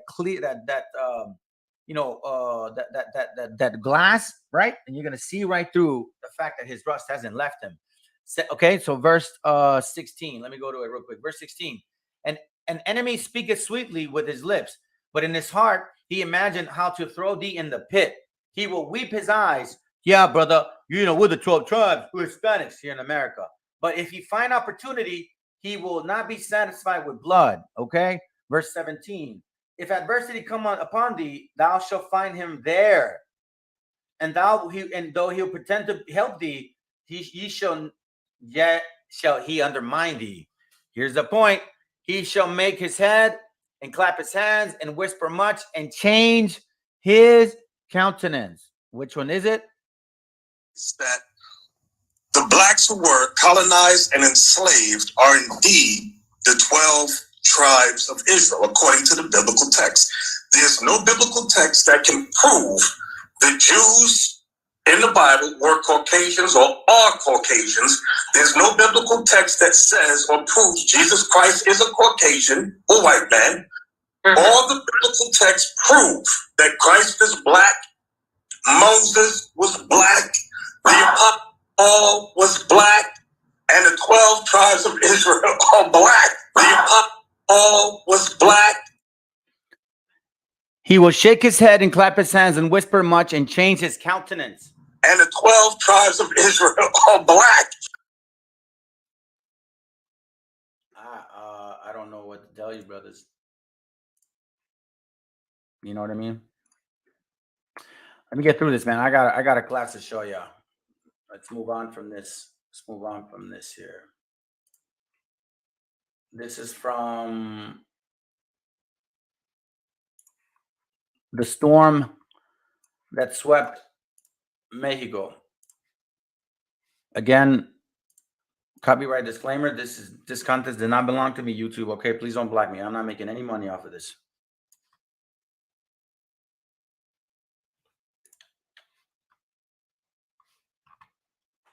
By the way, just in case, if they do start giving me a warning, I'm gonna move the video over, so then they don't block me. Because, man, YouTube, I don't know, man. I'm a little. This is like a little smart channel, man, and YouTube's messing with me so much that I can't even believe they even got their time to waste on me. But anyway, just giving you a heads up. All right, let it play. In 1876. My apologies.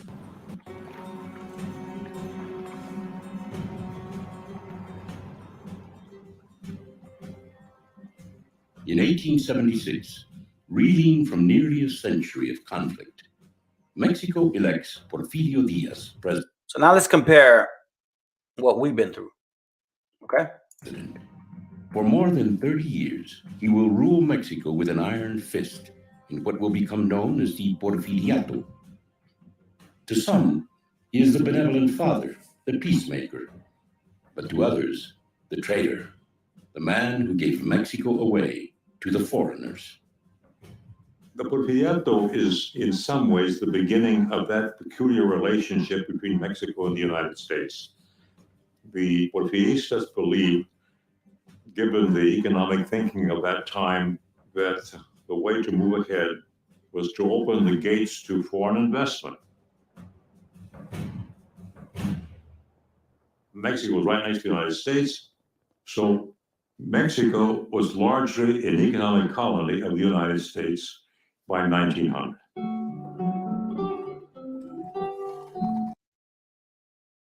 Did you guys hear that? We were an economic state by 1900. There were already Sigma Pi Phi and all these things, institutions. What else? They had Black Wall Street. They had banks. They had a lot more, and they also had the Americas. Remember, after 1848? Okay. Again, apples to apples. All we're doing is we're just comparing to see if we are the same people, if our struggles are the same, and if the period and timeline doesn't differ. Because if it differs, then the scriptures may have to be in question now. Let's continue.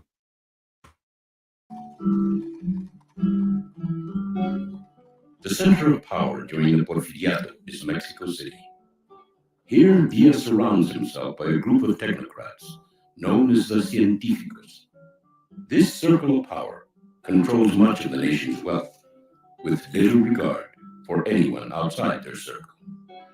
The Científicos were the people who implemented his economic policies. These were the people who wrote the legislation for the passage of laws. These were the people who put together the contracts between the Mexican government and foreign companies and so on.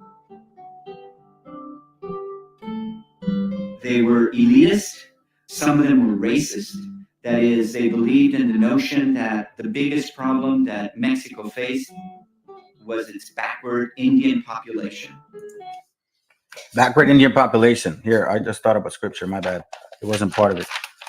Deuteronomy chapter 28, verse, I believe it's 36. Watch this. Yahweh, it says, Yahweh brings you and the sovereign whom you set over you to a nation which neither you nor your fathers have known, and there you shall serve other mighty ones, wood and stone. I read this because as we see these científicos didn't give a damn about our people. So were they our people? The Spirit bear witness. Let me move forward to right here. Bueno, fundamentalmente durante el Porfiriato, la expresión artística siempre estuvo viendo, o sea, con los ojos hacia Europa. Esto nos hace ver que siempre México, no obstante de ser un país que se ha independizado, que está buscando su identidad, sigue con los ojos puestos siempre en Europa. Deuteronomy chapter 28, verse 28. It reads, Yahweh shall strike you with madness and blindness and bewilderment of the heart or mind. Madness. The madness of you guys. You want to be like the other nations, the other heathens that enslaved our people, right? Blind to the fact that you don't know who you are because you're listening to this garbage of the past and even now. And it says here, and you shall be groping at noon as a blind man gropeth in darkness. It's daylight, guys, and you have no clue who you are, according to the Bible, and not prosper in your ways. Have we prospered since 1492? And you shall be only oppressed, plundered all days with no one to save you. You know damn well that's been happening to us since 1492 and even till this day. Our children are separated at the border. You don't think I have the same fear? Oh, yeah, I got family members that go through the same thing. Same damn thing. Isaiah chapter 1, verse 3. An ox knoweth his owner, and a donkey his master's crib. Israel does not know, my people have not understood. Why? Because you're looking upon the eyes of Europe. Really? The same people that enslaved us? Modernidad de las urbes.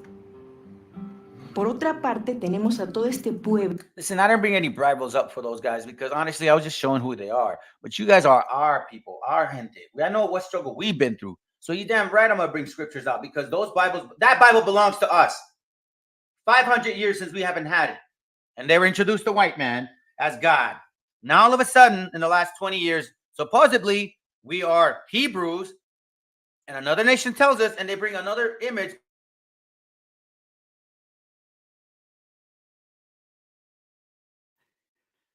About 20 years ago, nobody wanted to be a native. Nobody wanted to be an Aboriginal. No, man. When hip hop was strong, when NWA was strong, nobody cared about the so-called Hispanic heritage or Native Indian heritage. Nobody. We were spics, beaners, wetbags, and then, dumb Indians that are in reservations, that are a bunch of alcoholics, and you guys, whatever, you get free money. How is it fair? That's what we hear. Okay, so all of a sudden now, they care for this heritage. Like, now we have all of this agenda. Y'all gotta pay attention, man. I've read to y'all, brothers and sisters, a book on propaganda. I'll read it again today once I'm kind of done with my majority of my notes. I'm almost done. Remember, I was doing a comparable. And for the brother that says, oh, knowledge, every information, everything, and that's in Romans, by the way, okay? What was written aforetime was written for our learning. Through patience of the scripture, we might have hope. Okay? So, obviously, you cannot learn the Bible, nor can you study the Bible, nor can you understand the Bible without historical facts.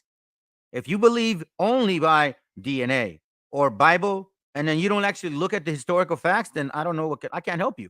You got to look at everything, historical facts. If you care for DNA, sure, why not? Do it. But at the end of the day, the Bible holds precedent to everything. And we have proven it that we fit all the scriptures, we fit all the curses, our food matches, our clothing matches, our culture matches, our ways match. And I mean, literally, we are still being told nothing about who we are. But yet you have the so-called white man, the so-called black man propagandizing yay or ye or whatever his name is. And then some basketball player. Y'all have it so good. Where's your struggle? Where is your struggle? All I'm saying is, hey, because whenever our people, our gentes getting shot, dying, because that's the class that I'm having in the evening today. I had to do this class. It was a spiritual thing. But the class in the evening is exactly that.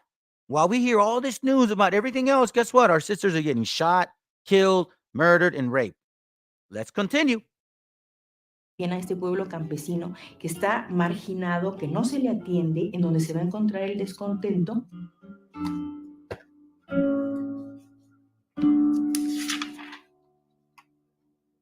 Porfirio Diaz was a strong ruler, and he held Mexico. Look at that picture right there, right? They're all drinking and having a blast at the expenses of our people. Isaiah 56, verse 9. Again, I don't know if they are our people or not, but I'm going to read it anyways, because if they are, man, may the Lord have mercy on you. Verse 9, Isaiah 56, verse 9. All you beasts of the field come to devour, and you beasts in the forest. Verse 10, it reads, his watchmen are blind. All of them have not known, just like Deuteronomy 28. All of them are dumb dogs, unable to bark, dreaming, lying down, loving to slumber. Are these guys not slumbering? Right? And the dogs have a strong appetite. They never have enough. They are shepherds. They have not known understanding. And they are shepherds, meaning these guys are supposed to be our leaders. And look what they're doing. They have not known understanding. We haven't had the Bible in 500. I mean, even in this time, the Bible was prohibited.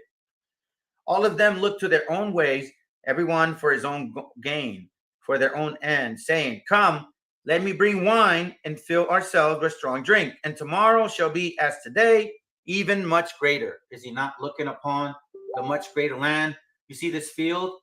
And now they're expanding that way. Drinking, saying, let's go ahead and expand the land. The pleasures of what? A prophet, right? Let's go together with the help of the military of Hacendados and with American backing. An American backing. Who was in power at this time? Yeah, I think I've been proving it. So let's continue. It wasn't just the white man, guys.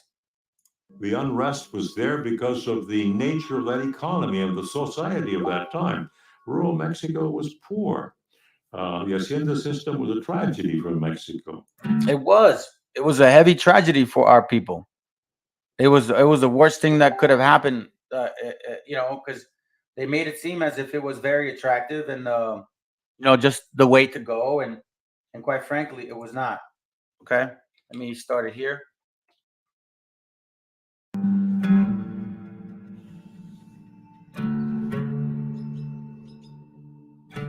The haciendas were large estates.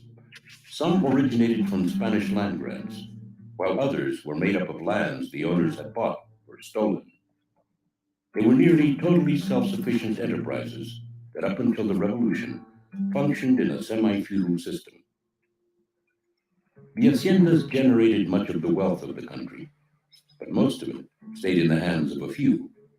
The owner, called an hacendado, had nearly total power over the peones, the people who worked the land.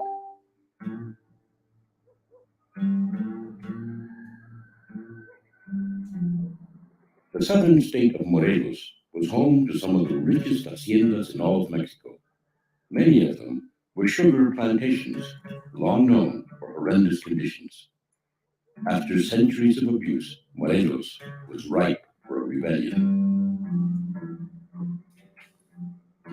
Un día en Cocoyoc, ahí en esa calle donde vivo, cuando anda un español, niño, ¿qué hace? Como así con ese parado orgulloso, ¿qué hace, niño?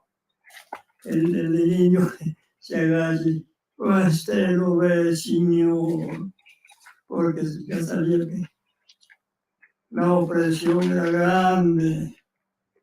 Por eso, los que nos lanzamos a la revolución en defensa de la patria, no fue una valentía, un orgullo, una necesidad. Oppression makes a wise man mad. Que querían que trabajáramos a punta de cierdonazos por 25 centavos, de la amaneciendo hasta el sol. Andaban los alcapataces en las calles. Sacapataces, they call them formant, right? But it's not technically formant. Exodus 1, verse 11. So they set slave masters over them to afflict them with their burdens, and they built for Pharaoh supply cities, pythons, and Ramesses. Let me read King James. Exodus 1:11. Therefore, they did set over them taskmasters to afflict them with their burdens, and they built for Pharaoh treasure cities, Python and Ramses.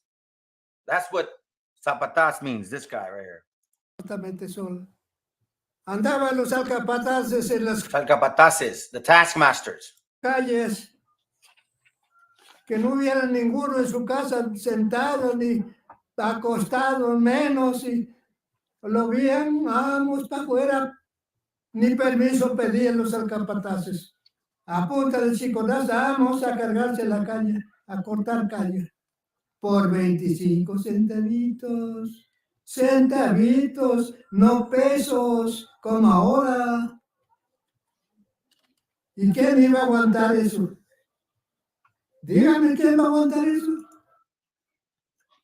Ecclesiastes chapter 7, verse 7. I have to read it, guys. For oppression makes a wise one mad, and a bribe destroys the heart.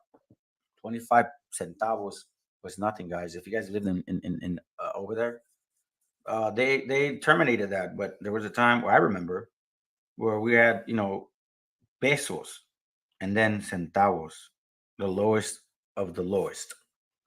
Not even 1 peso a day. He needed 100 centavos to make 1 peso. That's like negative. Literally, if you look at mathematics, it's literally like -1 or -100, man. It's just so sad, bro. Luego resultó esa la revolución. And that's exactly what happened. Let me go back to the Bible, man. You guys need to start reading, guys. We have all the answers in our book, not some Phoenician, our book. And we're taking it back. Thus saith the Lord. Psalms 38, verse 11, and it reads, my loved ones and my friends stand back from my plague, and my neighbors stand far away. And those seeking my life lay a snare, and those seeking my evil have spoken of destruction and utter deceit all day long. Why am I reading this? Why am I reading this? Remember, guys, keep in mind, this guy ruled from 1876 to 1811, okay? Now, I find this very ironic. Remember the whole 1808 to 1865 movement from the so-called Phoenicians? Or not so-called, the Phoenicians, right? That they were in slavery. You guys realize in 1869 was when it was actually, they started drilling oil in Mexico for petroleum. And it was this guy that did it. Right? But check this out. Between 1521 and 1821, ranchers were telling these people, hey, man, we're running into tar and our animals are dying. Okay?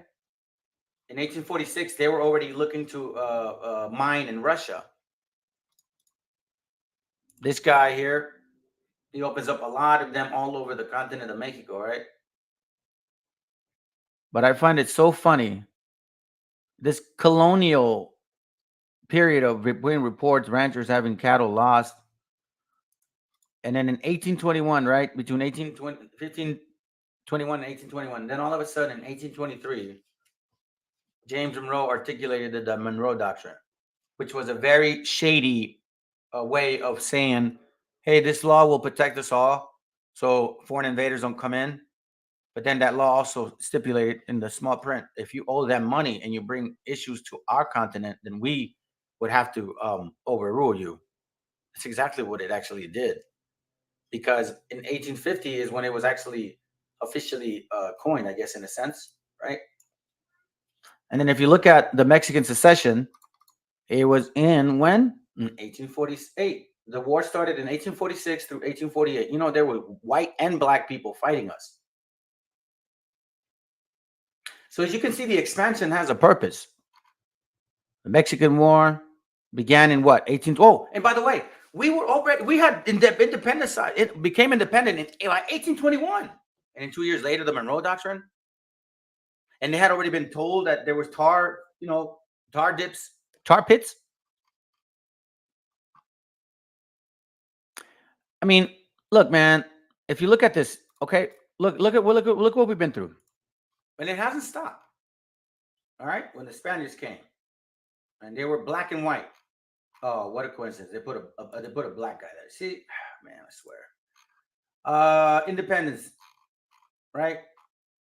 1835, 1836, 1839, 1848, 1860, 1867, the French War, 1820, 1829. This was actually the period where we were starting to tell the so-called white people right here. See, it's funny because in 1917, they implement these fumigation like gas baths, right, to our people. But at the same time, there was already a president, I cannot remember his name. He was already trying to implement law which would stop the white man from taking massive gains of the petroleum, which they were not investing in Mexico. I wonder why. So they take it out on the people, right? Is that what y'all did? And guess who's in power at that time? Who's in power? Who has politicians? The black man and the white man. French colonization. You see this here? You Creoles, so-called Creoles, right? You people that are very proud of your Creolish, y'all are French. Means you're Phoenicians. So you can look as white as you want or look like we are people, but a lot of you guys are not our people. You're Phoenicians. This goes out to you, Chris. You know who I'm talking about. You're so proud of your what do you call it? Creole blood, right? Yeah, man. You're taking that person down with you. She may be our people. Andrew Jackson, removal of the Indians, 1830. And you guys were expanding. Black people are expanding from the East Coast. All of a sudden, oh, supposedly they're being enslaved. Really? What a coincidence. Why don't you keep them up north? First meeting, we saw that already. If you look at all the stuff that we've been through, right? And the secession and all of these things, literally, I don't see the similarity. I really don't. If you look at gas baths from 1917 to 1964, the fumigation, all of those things were practiced up until 1963, 1964. Matter of fact, the Nazis even praised America, the so-called white man and the black man, because it was you guys that both did this work, for what you did. And you know, about 90% of our people, right, in between 1900, like early 1900, 10 or 15% maybe, were literate. 90 to 85% couldn't read or write. And we didn't have the Bible. And just this out.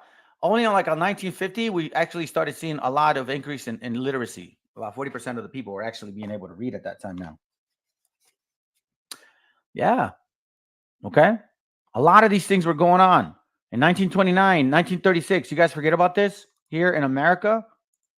These guys have politicians in their table. Black people have politicians, but instead what? They decide to get us out of there. And then you see more black people coming into California. And then you got some black person over there saying that they're going to sue the white man because they took this land. They took his land, supposedly. Well, you know whose land that was, dummy? You guys, I'm sorry, man. You guys are a joke. Operation Wetback. You guys forget that? They didn't say Operation Negro.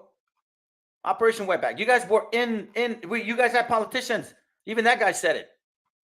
In 1800, in 1860 or 1850, you guys politicians way before, but I'm going to go by what you're saying. In 1850, 1860, you were getting politicians.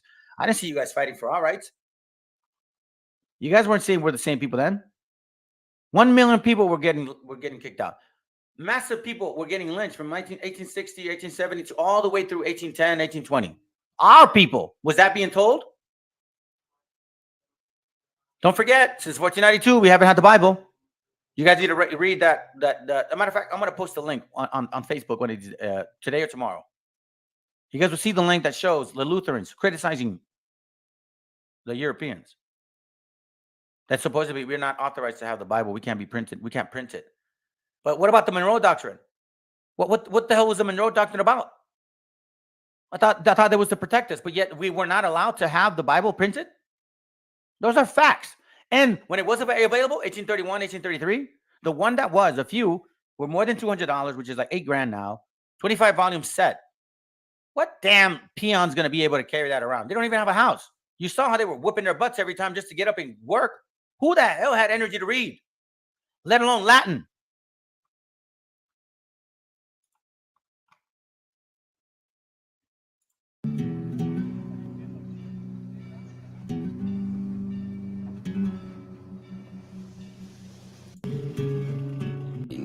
Being left behind. Pues van a producir muchos latinos, van a producir.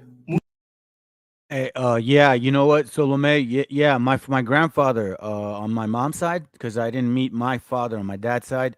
He got shot when my dad was 1 year old at a cantina or in front. Her dad, my grandpa, he used to travel like maybe 2 hours every morning, get up early like 3, and then go up to the city close to Guadalajara, because that's where I was born. And they were picking corn and all kinds of fruits. So this is recent. You know what I'm saying? Like in 1920, 1910, 1930, this is like recent. Not too far fetched. Like you would think, oh, okay, these are like from 1700. Nah, man, our struggle has not stopped. That's what I'm saying. Let me continue. Muchos hombres libres que no están dispuestos a ser peones de Hacienda, y al momento que se den la revolución, muchos de los que se integran a los grupos revolucionarios son esos. Yeah, hey, listen, bro. I have family members that are not, like legal, and at any moment they, you know what I mean. They're petitioning, they're asking for permission for residency, but they're fearful, man, because they've had neighbors where ICE came in and took the parents and left the children alone in the house. Man, come on, bro. Don't try to say we're the same people at the same time. When we know how media works, we know how the enemy functions. We know these psychological attacks that principalities and powers is what we're dealing with. Let's not fall for this again. We already went through it once. Let's be now prudent people. All I'm saying is, brothers and sisters, you need to study the scriptures and study your history, and don't let foreigners tell us who we are according to the Bible. We are the Hebrews. No, you just got to study and pick up the book. Que fueron despojados, o los hijos de esos que fueron despojados.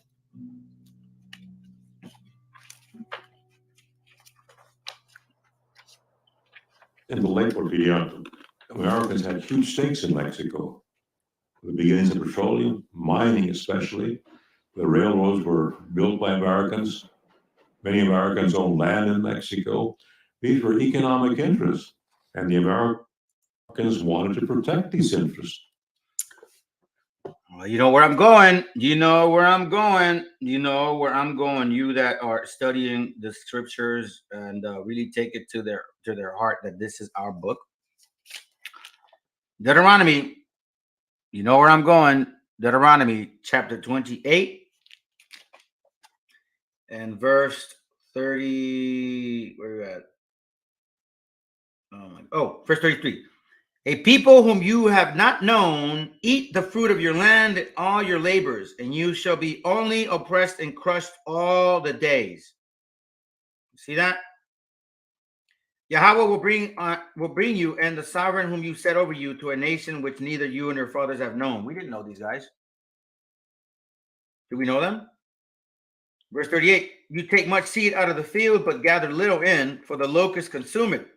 You plant vineyards and shall labor, but you neither drink of the wine nor gather, for the worms eats it. American investments in Mexico were enormous in the early part of the 20th century. Some authorities say they were greater in value than all of the investments in property owned by Mexicans in Mexico. While this close relationship with the U.S. listen. benefits the científicos, Diaz is keenly aware that it places Mexico in a precarious and potentially dangerous position. So as you can see, you have people that didn't give a damn about our well-being. Ezekiel 25:25. Thus say the Master Yahweh, because the Philistines have acted in vengeance and took extreme vengeance and scorns in their being to destroy with lasting enmity. Okay? Therefore, thus said Yahweh, see, I am stretching out my hand against the Philistines, and I shall cut off the Cherethites and destroy the remnant of the seacoast, and execute great vengeance on them with raging reproof. And they shall know that I am Yahweh when I lay my vengeance upon them. I read this chapter because it's going to be applying to the so-called black man and black woman of Phoenician and the so-called white man. Okay? Where are you at? I have written. Obadiah 1:3. The pride of your heart hath deceived thee, you who dwell in the cliffs of the rock, whose dwelling is high, who say in your heart, who shall bring me down to the ground? Thou you rise as the eagle, and though you set your nest among the stars, you mean them, from there I shall bring you down, declares Yahweh. Because it was technically the so-called black man and black woman that was really over here initially. The white man needed their power. The white man couldn't have done it themselves. So this is a twofold situation that we're looking at, guys. And I'm not making this stuff up. The Bible speaks for itself. Watch this. I'm going to show you guys this real quick. They say it themselves. This is why they're here. This is why they're here. And this is why now all of a sudden they care to know or care to say that we are the same people. Really? Watch what he says. This is from a analytical and chronological table of the history of Ireland. The Phoenicians ran that place, and they went there because of this. Watch what it says. At how early a period this remarkable period people began to spread themselves over the globe. The inscription legible for many ages, and the two pillars near the front of Maggie. And it says, "We fly from the face of Joshua the robber, bore striking testimony." This is from Phoenician Ireland. Watch what he reads.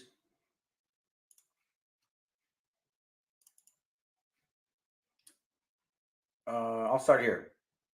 Let's see. But the name of the city with Militum itself would appear to have been given by its Phoenicians from Milit to escape or to liberate it, to escape or to be liberated, which accords with the history of the first tribe of the Canaanites who fled before the face of Joshua, the Israelite.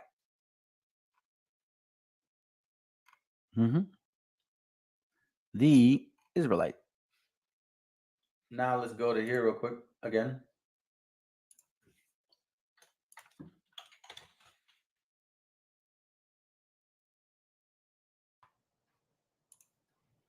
All right. Watch what it says in this page here.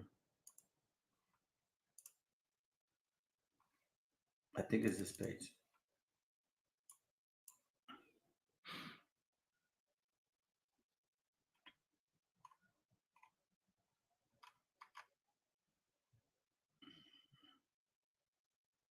Oh, this is funny.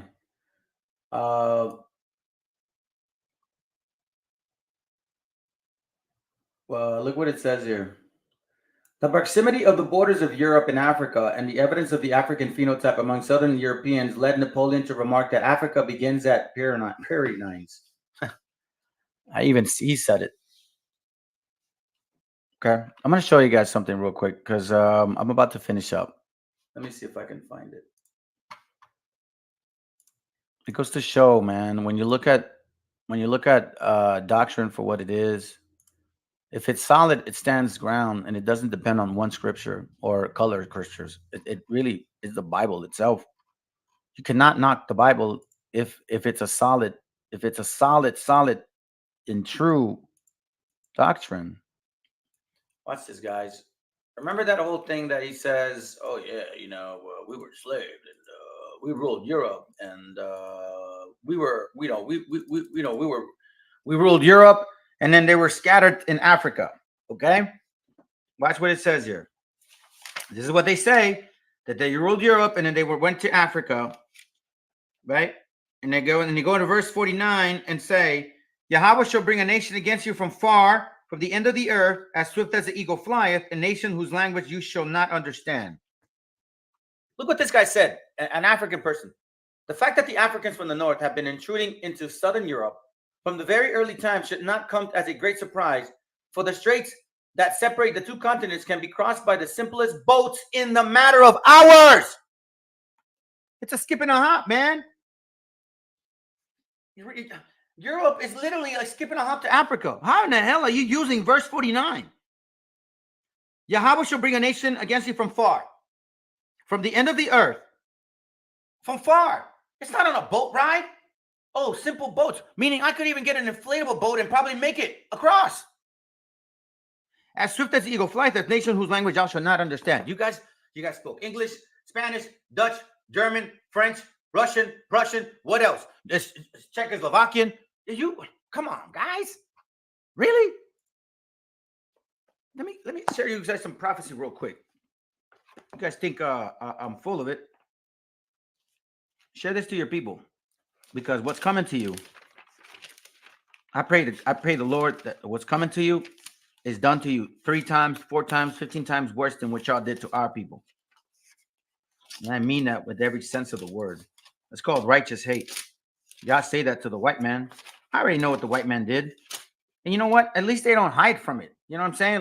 Like Trump, at least he's admitting it. Like you guys, hey, at least he's admitting it. Yeah. And you guys never admitted any of this. You guys own slaves too. Habakkuk chapter 1, verse 5. Watch what it says. Look among the nations and see. He's telling us.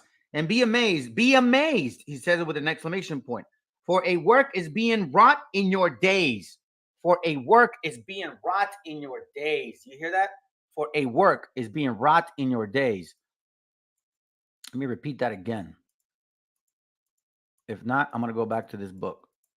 Yeah, I'm going to have to go back to this book. Okay? Give me a second here. Where are you? I'm going to pause that real quick. Hold on. Because I don't want to make them lose this. Give me a second, guys. My bad. Hold on. I'll make it quick. Come on. All right, let me show you guys something real quick, all right? This is from my Facebook page, and whoever has me or knows me, you guys can find me. I'm always posting everything I find on my page, all right? I disclose everything. I don't hide anything. And by the way, for you that know my channel, right, you guys know that on Saturday, my computer just went nuts. So I'm sorry, on Friday night, my computer went nuts, okay? So I couldn't use it anymore. So Saturday morning, I was literally like bouncing around how to make it work. I used my son's laptop. So I'm limited with my links. I have a new computer now, and all praises to the Most High that it's much better and there's more I can do, but I have to transfer my links. What I'm saying is this. That guy, Diodorus Saculis, I've showed you guys one of my channels. I'll see if I could reference it today so then you guys can see what I'm talking about. But I actually read the link and show you that they knew this. This is from the Jew, a Negro, their book, which they present to us, and it reads: "Did the Negroes know of America?" This goes for you, the what's his name, Borasta. Watch it. Let's see. Diodorus Siculus tells us that the Phoenicians in early times sailed beyond Hercules Pillars along the African coast, and there, meeting with storm and tempest, were carried to the remotest part of the ocean, and after many days came to a vast island at a great distance from Libya, and lying very far west, the Phoenicians, and lying very far west. Then it says, the Phoenicians informed the Carthaginians of this place. The Carthaginians prohibited other nations from settling in it, they reserving it for themselves as a place of retirement if they should ever be driven from their native soil, which is why I had read earlier regarding how Canaanites always flee from Joshua. They hate Joshua, meaning they hate our people. All right. Now, Diodorus Siculus, in his link, where he basically mentions all kinds of historical facts, mentions how they, Phoenicians, had already seen us from a distance, which then references this book here that I have, because they said the same exact thing in his link. And they were saying of how great and wonderful the city that they had seen. I don't know why it's so small here. The city that they had seen, and how they were amazed that aqueducts and sweet water and the inhabitants there, that you could see why they were living and lived so healthy, because the water was so delicious and blah, blah, blah. And he's really getting into detail with that, right? So then you actually find out that, yeah, you're right. You guys did travel these areas, but you weren't here first. Then you would go against the scripture. Then that means that you don't believe in the Bible. So whichever way you want to slice it, either way, man, you either believe it or you don't. It's like either you're pregnant or you're not. You're not half pregnant. All right. So let me go back to I can't find the page, but anyways, you guys who know me, obviously you're welcome to Emmanuel Israel. All right. I have the same logo as here. All right. That's my logo. Okay. So if you guys find me, go ahead and link up. I provide everything for y'all. I even show you guys like my so-called DNA. If everybody's so hyped up about it, okay, fine. Just so you can see that I'm not. The Bible speaks who I am, and even the so-called white man says who I am. All right, but all praises to the Most High that at least He's given me the honor of even having an opportunity to forgive me for all the crap I did, man. Because at the end of the day, that's what it's about. It's nothing more, nothing less than just that. Letting go of all the crap and all who you used to be. So then, hope, Lord willing, you can make it into the kingdom, because this flesh ain't gonna make it. And that disciplined spirit, if you don't do it, it ain't gonna make it either. Any bitterness in you, you ain't gonna make it. I don't want to. I gotta trim this time. Here it goes, the golden age. All right, so watch this. Habakkuk 1:5. Look among the nations and see and be amazed. Be amazed, for a work is being wrought in your days. Okay, what's he talking about? A work is being wrought in your days. This is what he's talking about right here. Okay, see, this was actually prophesied in about 600 BC, right? About 600 BC. This statement was made by another man in 700 AD. And now we see it again 1,300 years exactly later. 1,300 years from 600 BC to 700 AD is 1,300 years. 700 AD to 2022 or 2020, right? Or 2022 is basically 1,300 years. Watch what it says. Look among the nations and see, be amazed, be amazed, for a work is being wrought in your days, which you would not believe if it were told. Meaning he told us that, right? That this was going to happen. Verse 8, their horses shall be swifter than leopards and more fierce than an evening wolf. And their horsemen shall charge ahead, and their horsemen come from afar. They fly as an eagle rushing to eat. Remember, their horse shall be swifter than leopards and more fierce than an evening wolf. This is from a statement of an African who had sympathy or empathy for the white man, because the Africans just completely slaughtered them. Here's what he said. The reins of the Moors or horses were as fire, their faces black as pitch, like the black Jesus, their eyes shone like burning candles, like their red eyes, black Jesus, red eyes, right? Their horses were swift as leopards. What? And their riders fiercer than a wolf in the sheepfold at night. The noble gods, remember, they took the name from them. Were broken in an hour, quicker than tongue can tell. Oh, luckless Spain. Are they not trying to do that now? Are they not trying to say that they're the Israelites? And now they're not trying to say that they're the aboriginals? This is their spirit. Once again, we see it. And they shall fly as the eagle. All right, so let's see.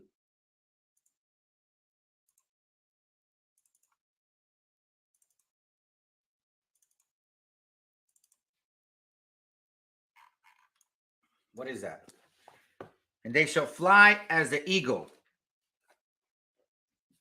This guy felt bad for the white man because these guys just slaughtered them. I wonder what they did. Yahweh, verse 40, Deuteronomy 28:49. Yahweh shall bring a nation against you from far, from the end of the earth, as swift as the eagle flieth. Is this not the eagle? Is this not the eagle? Is that not the eagle? Is that not the eagle? Is this wicked ass man not the eagle? A nation whose language you shall not understand, a fierce nation which shall not show no regard for the elder, no show favor to the young. Did they not pass that law? Sequetus per term, whatever, in 1660, an African king? Did he not allow that law to rape our women and enslave our children, even enslave their own children, for that matter? Did they not do that? Was that not done? Got one more to see, and that's it. El crecimiento y la afirmación.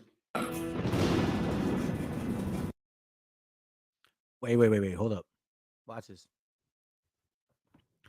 This is a book I got, Black Conquistadors, the story of the first black men in America. Chaos when the 600-man Narvaez expedition invades 16th century Florida. And y'all know, we talked about this, and some of you brothers and sisters about Narvaez, right? Watch this. Oh, let's see. Hold up. That was from my other. And see, that's the thing about, the Most High, how he works. This new computer allows me now to work on thumbnails. See, man, the Most High has magic, man. I'm telling you. I wasn't sweating it. It was stressful just because I lost a lot of my information, a lot of my classes for years since 2018. But it's all good, man. I have it all in my mind. Look at what it says here. June 17th, 1527, 5 creaking ships carrying 600 inexperienced soldiers under the command of ruthless, one-eyed Pamfilo de Narvaez slipped out of the Spanish port of Sanlúcar. A grand and passionate conquest is about to begin. Destination, Florida. Desire, goal, lots of it. Destiny, the deadliest nightmare of their lives. The impenetrable alligator-infested swamps of the coast of Florida cut off the civilized world. They began to encounter flipped-tipped arrows, disease, hunger, and Narvaez. Their failure, you see that. Look at here. All right, let's continue over here. You see that here? I just got the book. I'm going to start reading it. Look at this.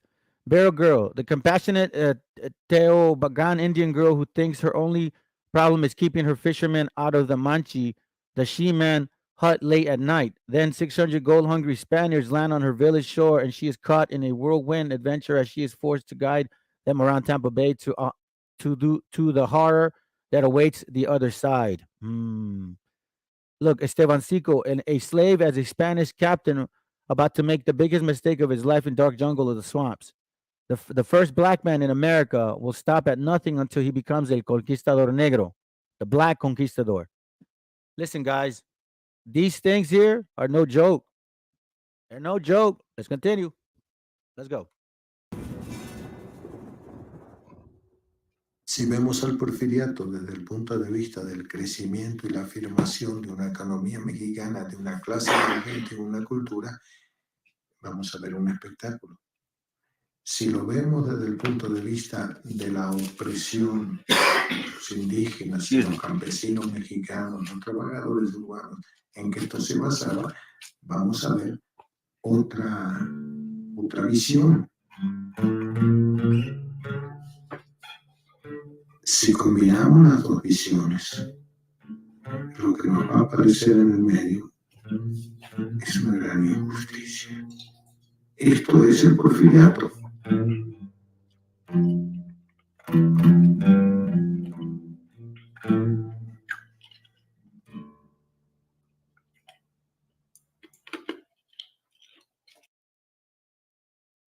And that's pretty much like what I had in mind the whole entire time. Now let me show y'all something real quick. Okay. Let's see. Where's the class at? Where's the class? Hey, hey guys, I gotta let my dog out. So guys, give me a quick second, okay? Give me a quick second. I'm gonna put you on mute. Hold up. Let me see if I can play some music.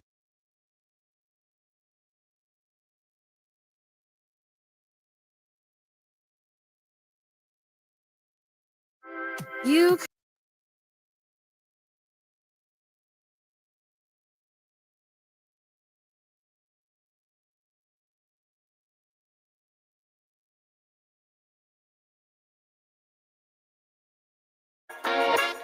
Yeah, man. This is 4 Elements. All right. The gangsters of the soul, motherfuckers. Cypher, volumen 1. He sentido miedo por verme desolado. He tocado el cielo por teneros a mi lado. He dicho te quiero a quien me ha traicionado. Pero nunca ha sido malo, eso lo tengo bien demostrado. Muévelo, bailalo, el sonido tómalo. Cántalo y con tus amigas gózalo. Body, body, body, body, así que apréndelo. Estamos envueltos en llamas, DJ, gózalo. Hey, nigga, track over track in a mid a bomba, but don't stop it, reggae up, a nigga coming to the top. All of them, fire burn them for the club. Keon in the area is the only general. Track over track in a mid a bomba, but don't stop it, reggae up, a nigga coming to the top. All of them, fire burn them for the club. 4 Element is the only general. No pueden competir contra esta fiera, tan distraído me vi mordiendo las barreras. Sufre menos quien nada espera. Aprendí mirándome, empecé a buscar ahí fuera. Analiza menos, hay cualquiera. Guardo mis demonios, lloraría si los vieras. Pero los tengo bajo llave. Quizá conversemos durante la noche, ellos tengan la clave para escapar de mí mismo cuando no puedo salir y me precipito al abismo del fatalismo. Todo se torna tan negro que cuando veo la luz resulta ser solo otro espejismo. Fui noqueado, caí como un titán dormido, al fin me he levantado y todo es caos. He estado distraído, persiguiendo sueños que eran bajo arena, olvido. Ey, no quiero dolor, tampoco su ley o su opresión. Yo quiero un skate, decirle adiós, jamás su sistema no favoreció.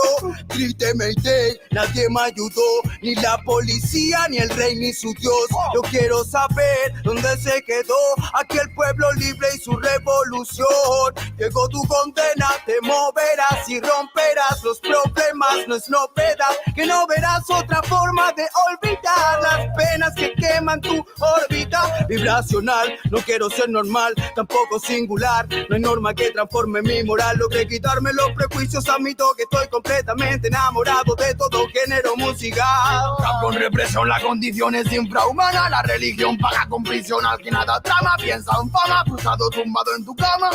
Te mojarás si llueves si no te mueves con ganas. Romper ramas por envidia, tu mamá no te deja plantar. Y en guerras en Siria y tú quejándote por no afrontar problemas de mierda con niñatos de mierda que viven en su burbuja, la cual nunca va a explotar. Nadie dice una mentira, que ya tu vida va a acabar. No ves la verdad, en la tele no la vas a encontrar. Tus padres te mienten porque ellos también creyeron que todo es normal en el mundo que construyeron. No me queda nada de ese ruido del sistema. Vengo con mi pana construyendo una epopeya. Como Popeye, marihuana, comida y cena. Las bajas vibraciones, mi luz les quema again. Venimos armados de fe y no nos dejamos arrastrar por la corriente. Hacemos todo al revés. All right, fam. I appreciate your waiting. Hey, listen, by the way, the music I like. I know they're young men. They do their thing, but I like their message. Sometimes they have actually good messages, all right? So anyhow, let me show you guys something real quick.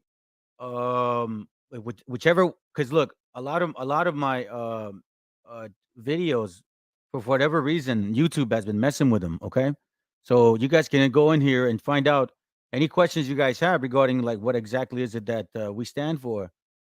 There's absolutely nothing other than keeping the commandments of God and teaching our people who they are according to the Bible. There's no colorism in what we teach here in this channel. It's not about that. I guess the brother said it's about basically tradition. We had drank the cup. We basically, yeah, you know what I mean? So like I have family that doesn't look anything like me. You know what I'm saying? So it's not about that with us. It's just a simple fact that we gotten to the point where this one West doctrine has all been teaching is just hate, man. Hate, hate, hate, blame everybody else. Oh, look, now Now you have media. Now the famous people. Oh, look, we're Israel. Really, man? So it took famous people to like confirm that you're Israel. How about the examination aspect of what the Bible requires? Maybe that would confirm it. No one else should confirm your Hebrew so-called Hebrewism. You should confirm it. Examine yourself that ye under faith. Let's read that, man. Let's read that because honestly, that's what it comes down to. See, as you guys can see, it's a new computer and it's super fast, not like the other one I had. Let me see. 2 Corinthians 13:5. It says here, examine yourselves whether ye be in the faith. Prove your own selves. Why you need ye? Yay, yo. Why you need what's his name, Sterling? Why do we need? Would you guys forget? Okay, let's remind people. Let's remind people that it's not like that. 1 Corinthians chapter 1 verse 25. It says, because the foolishness of God is wiser than men, and the weakness of God is stronger than men. Okay, we're getting to a point here where the Most High is going to reveal his secrets to the Hebrews, but he's not going to pick just anybody. Watch what he's going to do. For you see, you're calling, brethren, how not that many wise men after the flesh, not many mighty. Oh, really? You mean like Sterling or whatever his name is? You mean those basketball players? Not many mighty, not many noble are called. How that not many wise men? No, you know who they're going to call? But God had chosen the foolish things of the world to confound the wise. You know who a fool is? You speak, you wetback, you beaner. You are the fool. Because even in their doctrine, oh yeah, we're the same people, equal but separate. Why? What do you mean? Well, Judah, we're the head tribe, so all prophets, it comes to us. Arrgh. You guys are silly dubs. Let me remind you again. But God had chosen the foolish things of the world to confound the wise. Listen, man, I don't have no scholarly background. I'm not in no major camp. Matter of fact, I've grown more now that I'm outside of a camp than ever. But God had chosen the foolish things of the world. Yeah, I am a walking alcoholic, meaning I don't practice alcohol. I don't do it. I don't drink. But I will always be an alcoholic. Because if I drink, guess what's going to happen to me? I will bug out. That's my thorn. That's my thorn. But guess what? That's the sin in the flesh that I will never, ever, ever defeat. That's what Paul was talking about. You see, you Christians, you cannot come in here saying, oh, the laws are done away with.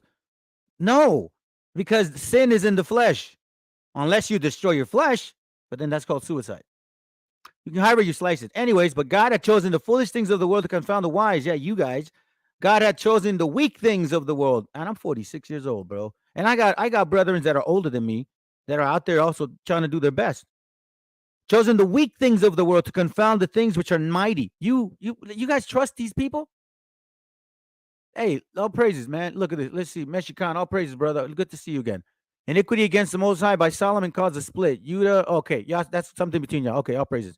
Okay, now it says here, but God had chosen the foolish things of the world to confound the wise, and God had chosen the weak things of the world to confound the things which are mighty. And the base things of the world, yeah, you loser. You illegal alien. You Mexicans, y'all Mexicans, your Northern Kingdom don't know anything, man. Y'all are silly dubs. That's what they say. Hey, okay, fine. The base things of the world. The Most High said he was going to wake us up anyways, right? What else is he going to do?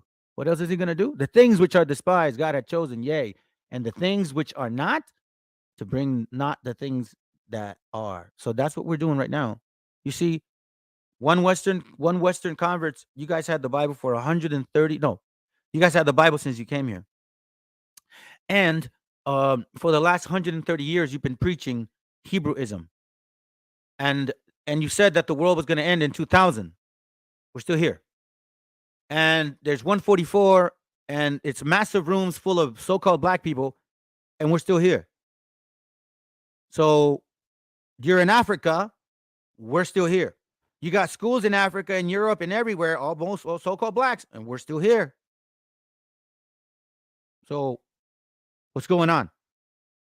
Again, The base things of the world and the things which are despised, God had chosen, yea, and the things which are not, to bring not the things that are. Bring us, wake us up to the truth, the hidden ones. Psalms 83.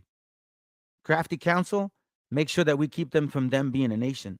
Because you know what? The so-called Hispanic, the so-called Native Indian, we're not even thinking of us being Hebrews. Not at all.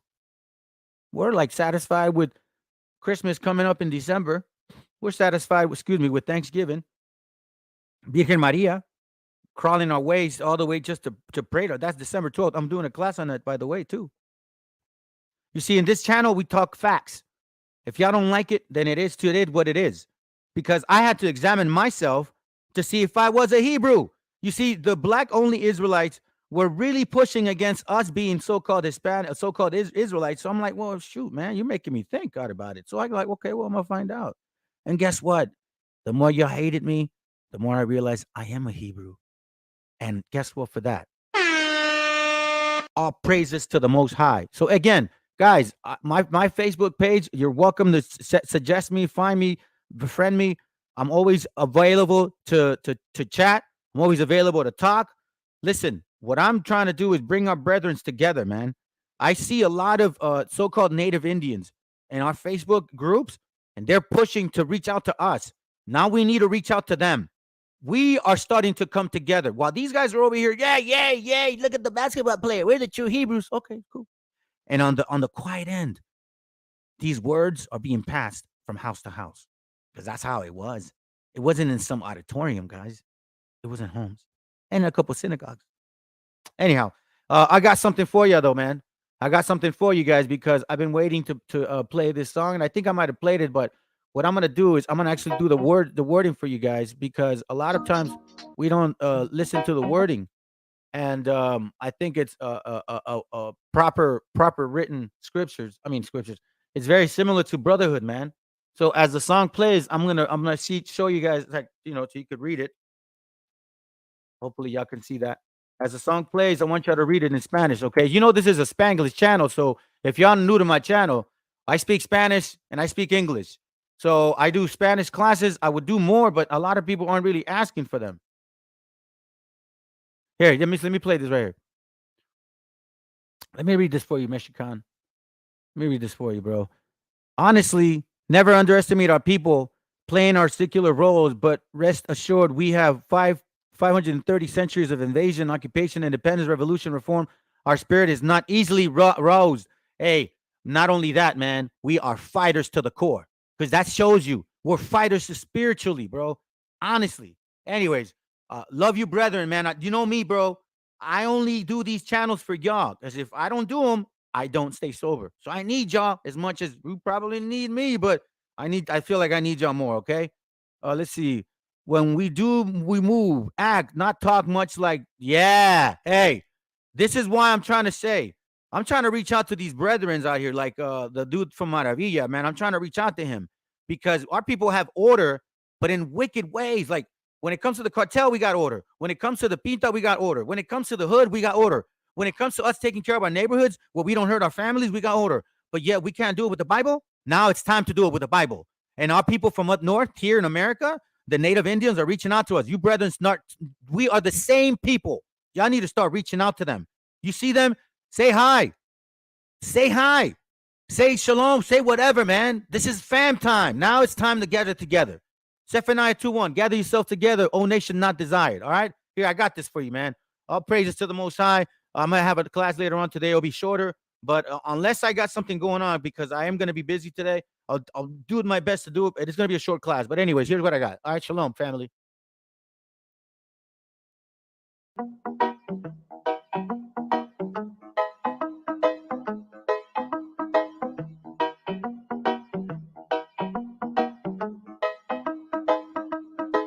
Quiero pensar, pero no puedo, no. El ruido en la ciudad está consumiendo, wow. Quieren pensar, sin ni siquiera estar al mando. Tanta publicidad subliminal te está matando. Les cuesta decidir por sí mismos cuál es su mando. multiplican sonrisas con el corazón llorando. Quieren brillar, pero sin tener que valerse de tener sus ideas propias. Veo a todos igual, solo son la réplica de la imitación de una triste copia. Obedece, la vida es un suspiro y envejeces. Te dejas distraer por estupideces y pierdes el eje. Te duele por dentro, entonces te creces, pero aceptas mucho menos de lo que mereces. ¿Y quién te ha dicho a ti que no puedes pensar sobre lo que le di, sobre cómo actuar? Lucha por ser feliz sin a nadie dañar y solo así podrás brillar. ¿Y quién te ha dicho a ti que no puedes pensar sobre lo que le di, sobre cómo actuar? Lucha por ser feliz sin a nadie dañar y solo así podrás brillar. Conserva tu juicio y tu intuición, más activos que el que lucha por lo suyo y no se rinde. Yo ya sé bien cuál es mi misión, y es contarte que el mal por su propio pie pronto se extingue. No caigas bajo su control, pues por la televisión es normal que mal lo pinte. Tú mantente firme en conexión con la fuente de creación, vivirá siempre de fin de. Dios abre los ojos, dime lo que ves. A tus propios hijos matándose por billetes. Niños por cada 2 por 3. Pa' unos es bendición, con otros por su causa pequen. Y yo que intento ser un ser crístico, voy bendiciendo hasta los diablos. Piensan que es cierto el mensaje típico. Dicen que invento lo del engaño, y mientras lucho contra mis errores, demonios escucho, me ofrecen soluciones, pero sé que hay un ángel que quiere que mejore. Me dice haz un trabajo interno antes de que lo ignores, antes que otra vez llores y se llenen los mares de pena y de dolores, ya que en mi mente no caben. La paz no va en un sobre, somos algo importante. Nunca te revelaste y por eso no lo sabes. ¿Y quién te ha dicho a ti que no puedes pensar sobre lo que le di, sobre cómo actuar? Lucha por ser feliz sin a nadie dañar y solo así podrás brillar. ¿Y quién te ha dicho a ti que no puedes pensar sobre lo que le di, sobre cómo actuar? Lucha por ser feliz sin a nadie dañar y solo así podrás brillar. Me desperté tan cansado, me sentía mal herido de todo lo que he pasado. No me quita lo aprendido, por dentro me he perdonado, pero casi no me olvido. Me desperté tan cansado, me sentía mal herido de todo lo que he pasado. No me quita lo aprendido, por dentro me he perdonado, pero casi no me olvido, no. Todos repiten lo que dice el referente. Discursos vacíos lejos de ser coherentes. De lo que no sabes será mejor que no inventes. Investigues y no te dejes lavar la mente. ¿Y quién te ha dicho a ti que no puedes pensar sobre lo que le di, sobre cómo actuar? Lucha por ser feliz sin a nadie dañar y solo así podrás brillar. ¿Y quién te ha dicho a ti que no puedes pensar sobre lo que le di, sobre cómo actuar? Lucha por ser feliz sin a nadie dañar y solo así podrás brillar. Quiero pensar, pero no puedo, no. El ruido nace